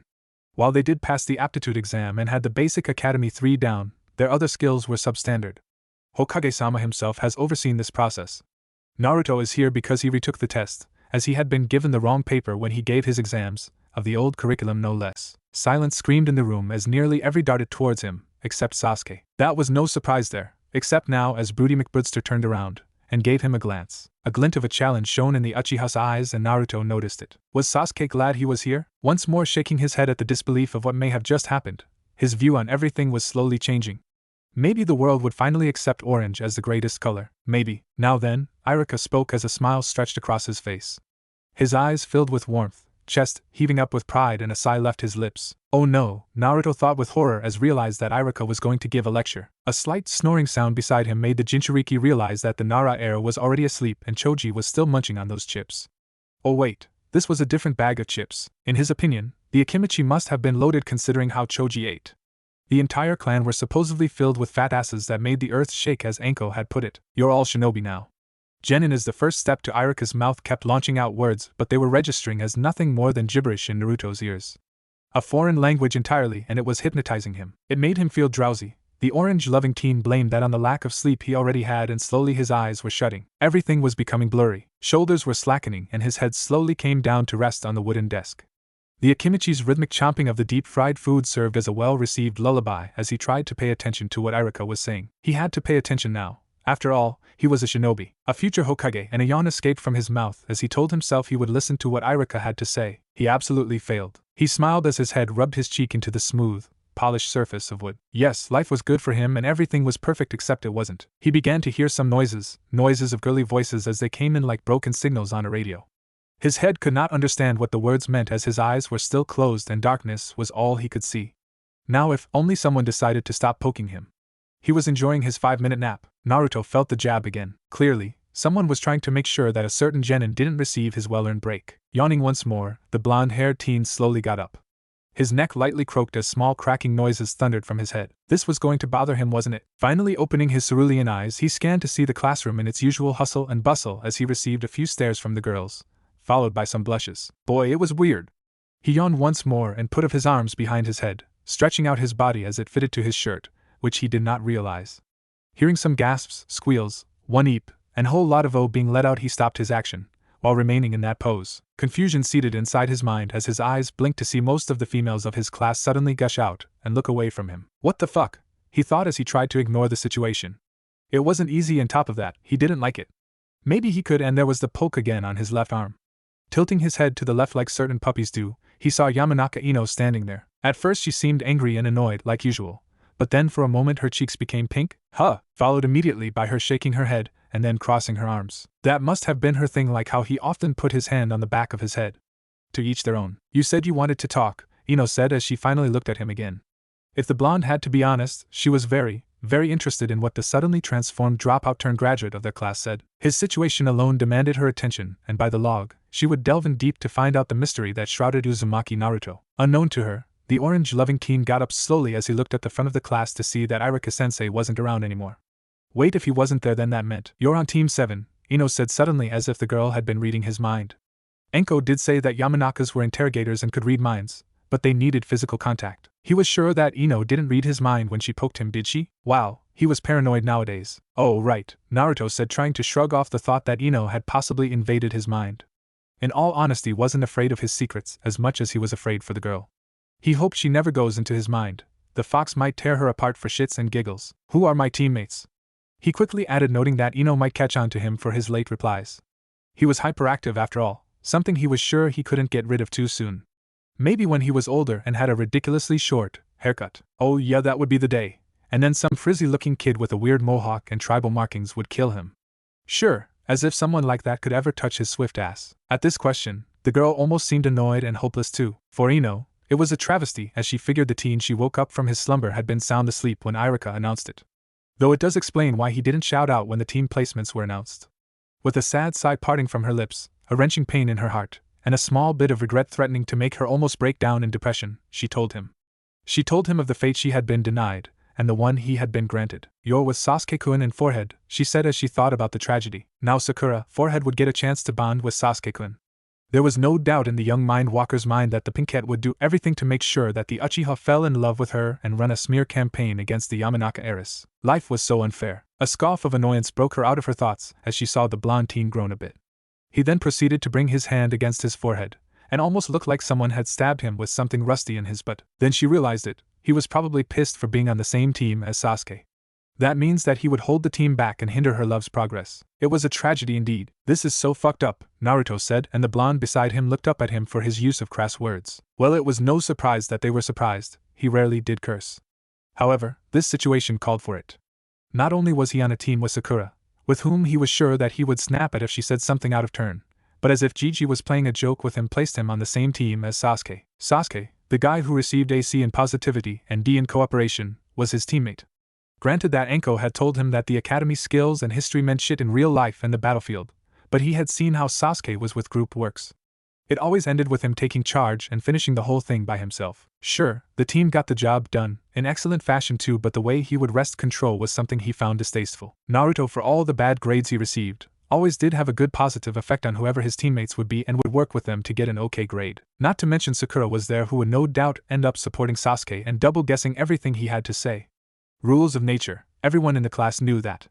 Had it been a month ago, then Naruto would have been jumping jacks and vomiting rainbows out of his mouth because he ended up on the same team as the Pinkette. He sighed and tried to calm himself down. No use in getting angry about it anymore, he'd just have to grin it and bear it. Besides, this must have been a challenge, and he would overcome it. Ahem. A cough came from the blonde Yamanaka as she tapped her foot on the ground, dangerously. She did so to create a dangerous aura around her. Her mother had this pat down. Unfortunately, Naruto had been suffering at the hands of one sexy and incredible Mitarashi Anko for a month. This was kiddie stuff to him, but he'd obliged for now. He looked at her and began to speak. He needed to talk to her about their last meeting. Right, the talk, Naruto began and would have continued, but the damn door opened and his attention diverted to the man and woman who entered. The man wore the same clothes as almost every jounin in Konoha, a small modification being there was a sash around the bottom of his vest with the kanji for fire. Well, that was new. That aside, the man was tall, well-built and smiling lightly. His skin had an olive tan to it, along with brown eyes, short, spiky, black hair slicked back and a beard. First impression, awesome. The woman, however, now, was a different case. Her skin was unblemished, fair and looked soft. Don't ask questions, he could just tell. She had a slender build, a face that made him feel like he was more of a child than a growing, young man. Red full lips and purple eyeshadow that made her look exotic, and untamed black hair came down all the way to her back. Her attire was also very unique. Red mesh, she wore an armored blouse with only the right sleeve visible. Overall, this is very broad material, which resembled bandages, had a pattern on it similar to those of rose thorns as he had seen. Her hands and upper thighs are also wrapped in bandages, and she wore the Konoha forehead protector and regular shinobi sandals. However, that was not her most striking feature. That glory belonged to her eyes. Crimson eyes, just like the Kyuubi's, only much more kinder in contrast.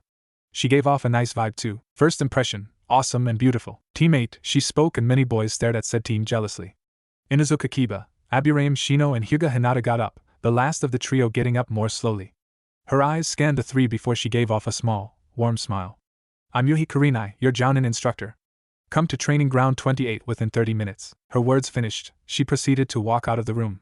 However, Her eyes fell on a certain blonde-haired boy who happened to be looking at his desk before meeting her eyes. She had heard about him becoming a genin in the most unorthodox method and his supposed improvement that a certain friend of hers could not keep her mouth shut up about. She was interested.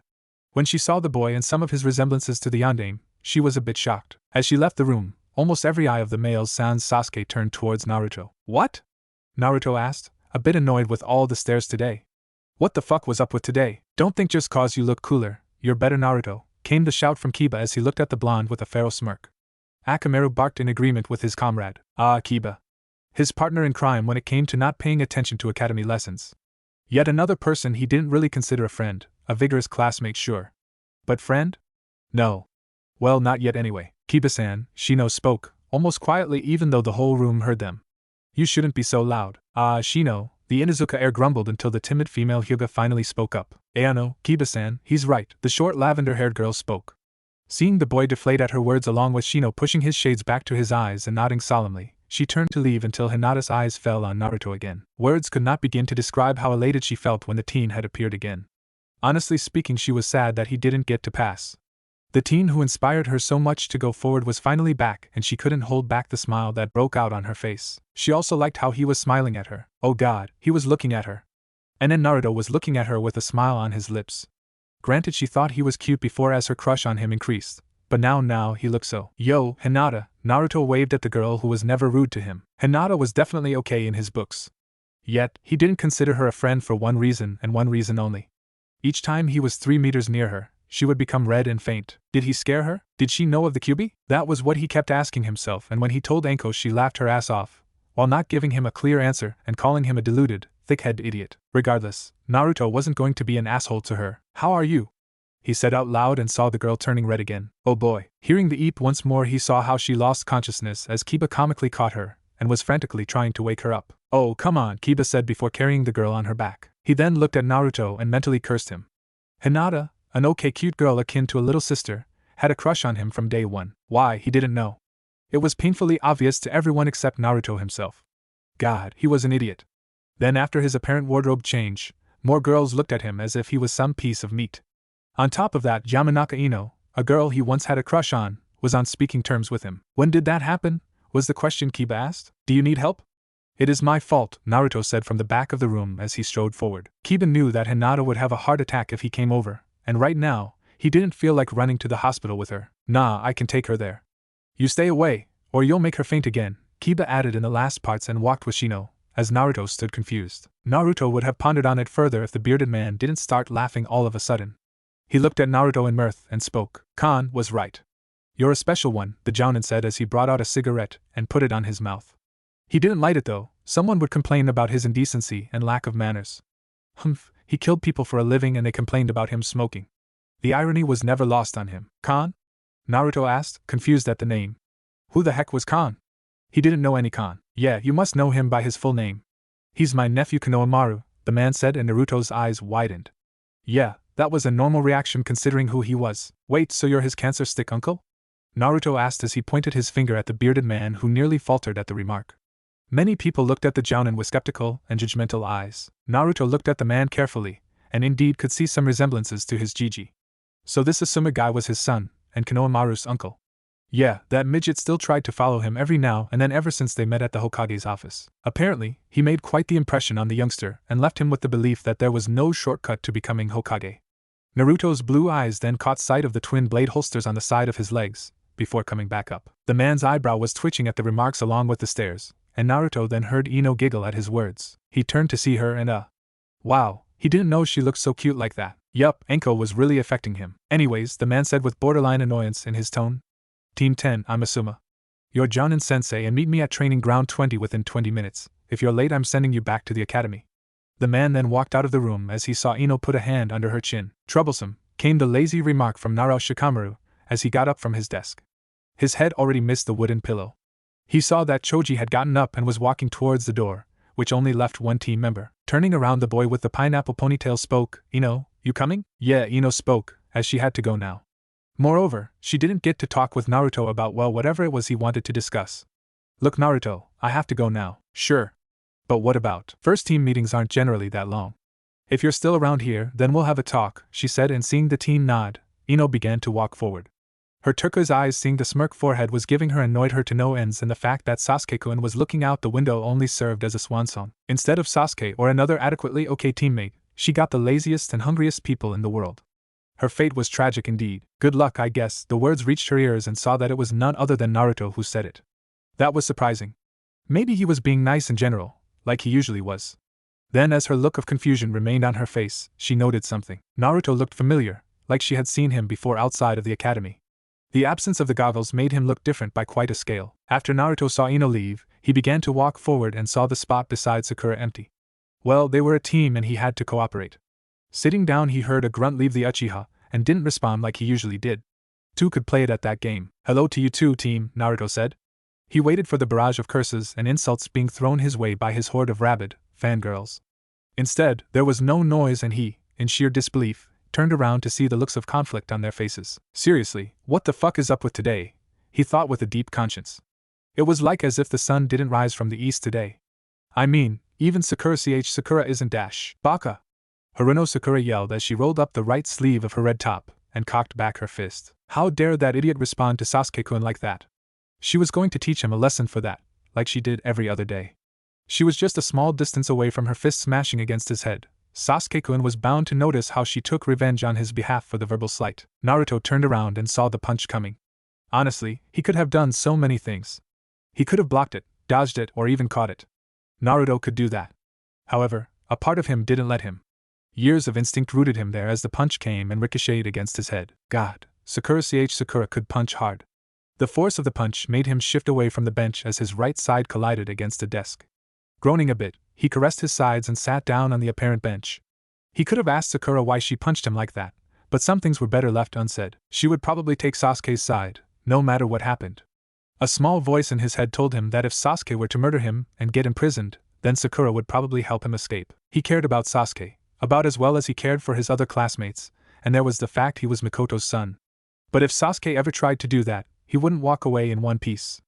Naruto would make sure of that. Sakura herself was surprised at how the whole thing went down. Normally, Naruto would be pestering her right about now. Instead, he didn't and she was glad. Maybe he was starting to slowly give up on her. When he talked to Ino it felt weird but she was glad again. If it meant for both Ino to be annoyed by Naruto and her number one fanboy to chase after her rival in love, then it was a win-win for her. Then she ended up on the same team as Sasuke-kun. Sakura couldn't begin to describe how happy she felt at being on the same team as him. Sure, Naruto was in it too, but he was fodder at this point. Then when she finally punched him, she expected him to seem panicked and worried he upset her. Instead, all she got was a blank gaze before he was sent to the other bench. The blonde-haired boy got up and simply sat on the bench, no doubt making up ways to ask her out on a date. She was sure of it. The hands of time kept turning, as more jounin began to come in and pick up their respective genin. They had no doubts that a lot of them would be going home tomorrow morning. Naruto himself was not concerned with such thoughts and instead focused with his eyes closed. Something eerily strange happened a few days ago. It was indescribable. It was as if he could feel everything and everyone around him when he was lying in the forest of death when he closed his eyes. It happened for a small moment, but he was sure that he could do it again. Cutting his mind off from everything else, he focused with all his heart. He was calm, he was patient, and he was none of those things. Naruto proceeded to slam his forehead against the desk, weakling muttering out an ouch, then sat upright to soothe his bruised area as he soothed the area with his fingers. Why was life so hard? A deep chuckle reached his ears. Naruto realized that the fox head was going to speak to him. Well, he couldn't afford to go back into his mindscape, as the Kyuubi called it, since his jounin sensei could show up at any time, so he had to talk like this without showing too many physical reactions. I see you've failed again, Kyuubi said as Naruto's eyebrow twitched. So much for not showing a reaction. Shut up, fox, Naruto thought as he tried to think about his awareness ability. You're a censor, the fox said all of a sudden, and Naruto's eyes widened a bit as he thought about what his tenant just said. Censor? Naruto asked the fox. What's that? Seriously? You don't know what a censor is? I forgot you stupid were for a moment. Hey, sensory technique is when shinobi use their chakra to locate, analyze and perceive the nature of other chakra signatures around them. Right. Look, the Kyuubi growled out in frustration. In short, say you're standing on that dirty Hokage rock. Stop insulting my home, damn it, and you start using your chakra to locate other people around you. That way you can feel where they are and the buildup of chakra, as in when they'll attack using chakra. Whoa. That's so cool. To think someone like me is a rare senso dash. Shinobi with sensory perception have been around for centuries. Kyuubi quickly added as it felt the boy's happiness turning into dark, gloomy cloud of crippling depression. Why do you always steal my thunder? Because you're annoying. That said, Kyuubi paused for a moment. What you did yesterday was bizarre, even by normal standards. What do you mean? Naruto asked, interested in hearing what the Kyuubi was referring to. Do you remember seeing something? The Kyuubi no Kitsune asked, and the boy hummed in response. Now that Naruto thought about it, he did see something strange when he used his sensing technique. It was like a clear, black and white picture. A map, if you will, of nearly the entire forest of death. He had been lying on the ground when it had happened, and for a moment, he saw everything around him. Yeah. I saw the forest of death. In black and white. So that happened because of your technique, Kyuubi said in thought.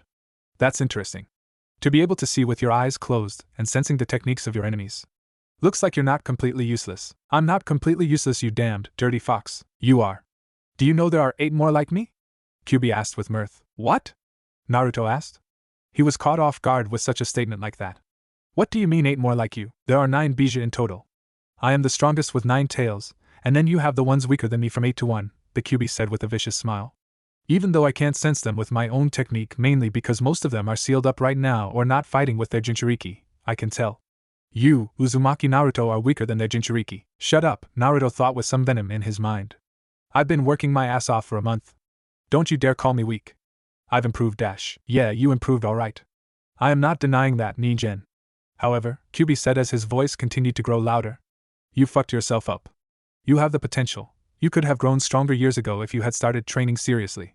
Instead, now I am nothing but a mockery as my Jinchuriki is the weakest, despite my unrivaled strength.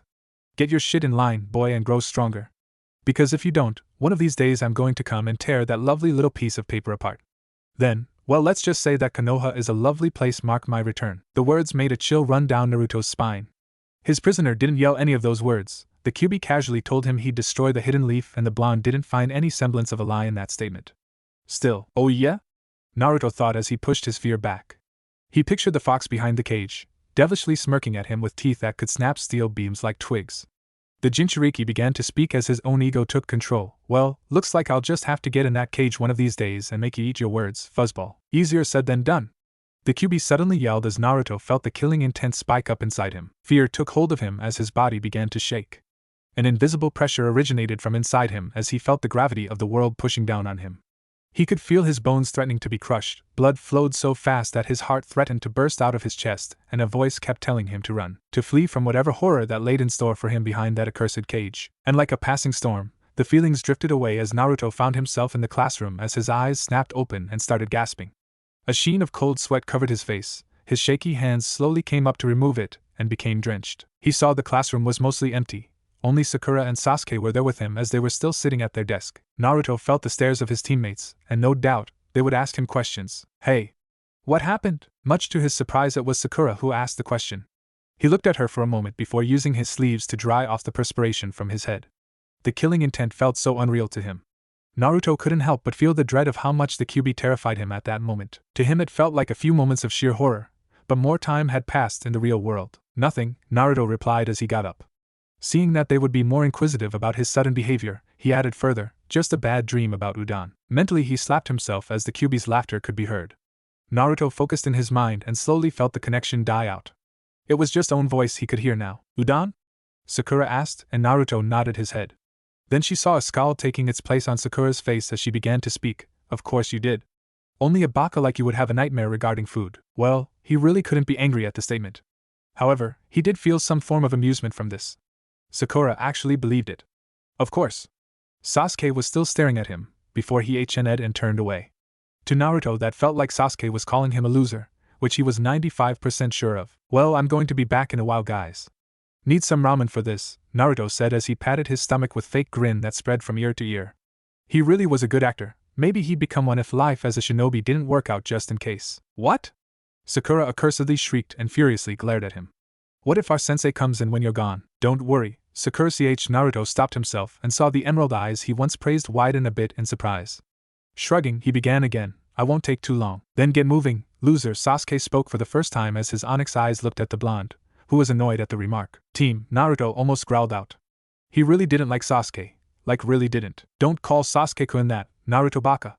Sakura yelled and saw Naruto gritting his teeth in annoyance at the Uchiha. Then he started walking away. Naruto slowly reached for the door and went away. This left Haruno Sakura to ponder how he didn't pester her today. He usually did, and the fact that he didn't call her Sakura-chan felt weird. It was something she was used to. Moving her thoughts away from that, she looked at the Uchiha who was still looking out the window. His handsome features glistened as the warm sunlight fell on his face. So hot, she felt her cheeks heat up as she began to speak. Standing near the bench, she put her arms behind her back as her left arm grabbed her other wrist. Putting on a dazzling smile, she started to speak to the boy who held her heart. "Sasuke-kun," she said softly, gently. He gave no response. Being hopeful that he might say yes as they were on the same team, Sakura ventured forth. "Do you want to get lunch?" "No. This is so frustrating," Ino thought as she finally made it back to the academy. Her Jounin sensei was an ass. Well, that was her first impression, and then he was promoted to jerk. Apparently, Sarutobi-sama, as he told his name, did not look forward to taking a team.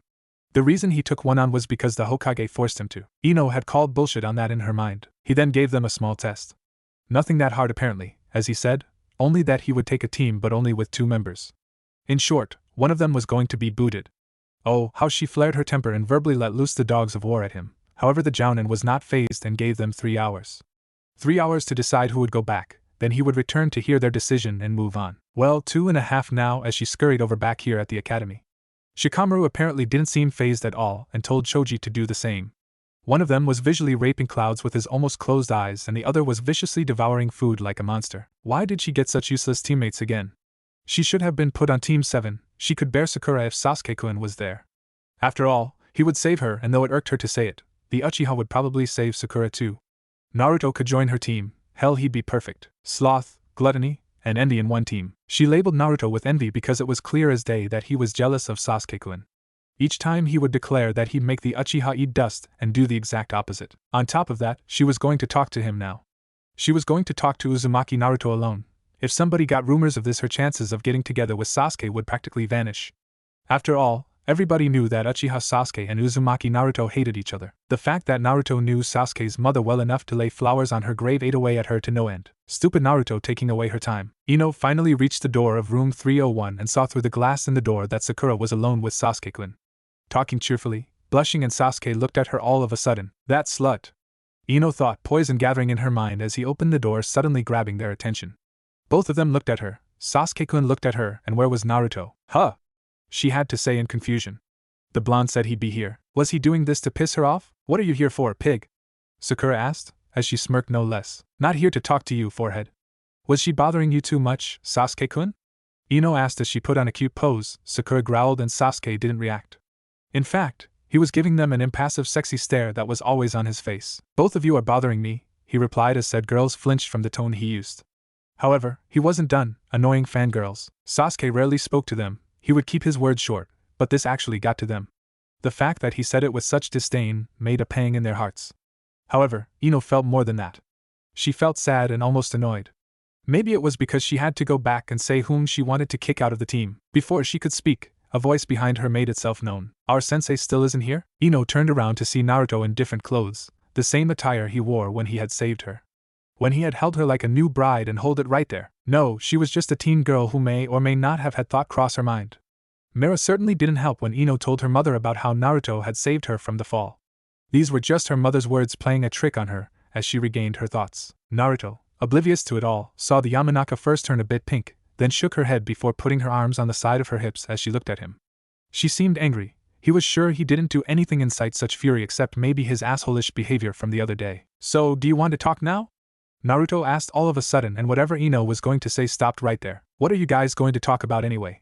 Sakura chirped in as she saw her rival, a person she is still slightly jealous of due to her looks and popularity, talking to Naruto. Not that she was interested or anything, but this was bizarre. Nothing that concerns you, forehead, Ino said. He's on my team. If you two idiots take too long, then our Jounin sensei will think he's left. Actually, Naruto spoke in between them both as he earned their glares. Wow, it was still weird being on the end of that look. Our talk won't take up too much time.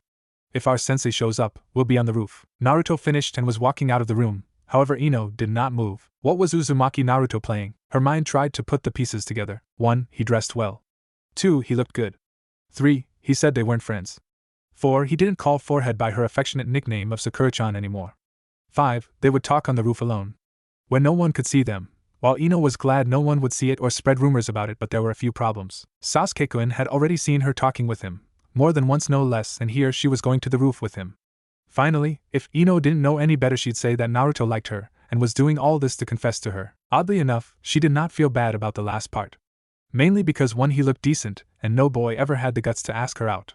She would always smile, put a strand of her hair behind her ear, and they would run away in embarrassment. "We know," Naruto said as his head could be seen tilting outside the room. "Are you coming or what?" "Why yeah," Ino replied, stuttering a bit at being caught off guard like that. She was about to leave before Sakura stopped her. "Since when did you start talking to Naruto?" the pinkette asked, not sure why Naruto was bothering to talk to Ino of all people. "Like I said before, it's none of your business." "Bye, Sasuke-kun," she said to the boy, cheerily waving at him. The boy simply turned his head, finding the scenery more interesting. Again, she felt that pang in her chest.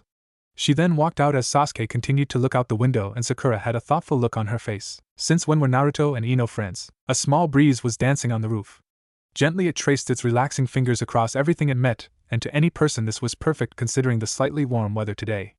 Ino herself appreciated it as she stood taking in the relish of the relief. She saw the Uzumaki stretching out a bit, as a small bag box, wrapped in cloth on the ground beside him. He then stopped and looked at her with a bored look. "You're finally here. I thought it was going to take longer." Naruto was never one for subtlety, and was about as blunt as they came. "What do you want, Naruto?" "I have to go back to my team again," she said, and the Uzumaki looked more interested when she mentioned team. Yeah, he was perfect for her team all right. "Why?" Naruto asked, curiosity jumping up and down inside him. "Did something happen?" He saw the platinum blonde sigh and scowl before she spoke. "Just a stupid test." "What the heck did you call me for?" Ino asked, a bit annoyed at how the teen wasn't getting to the point. She had major issues to solve and for the life of her, she couldn't decide to who to kick out.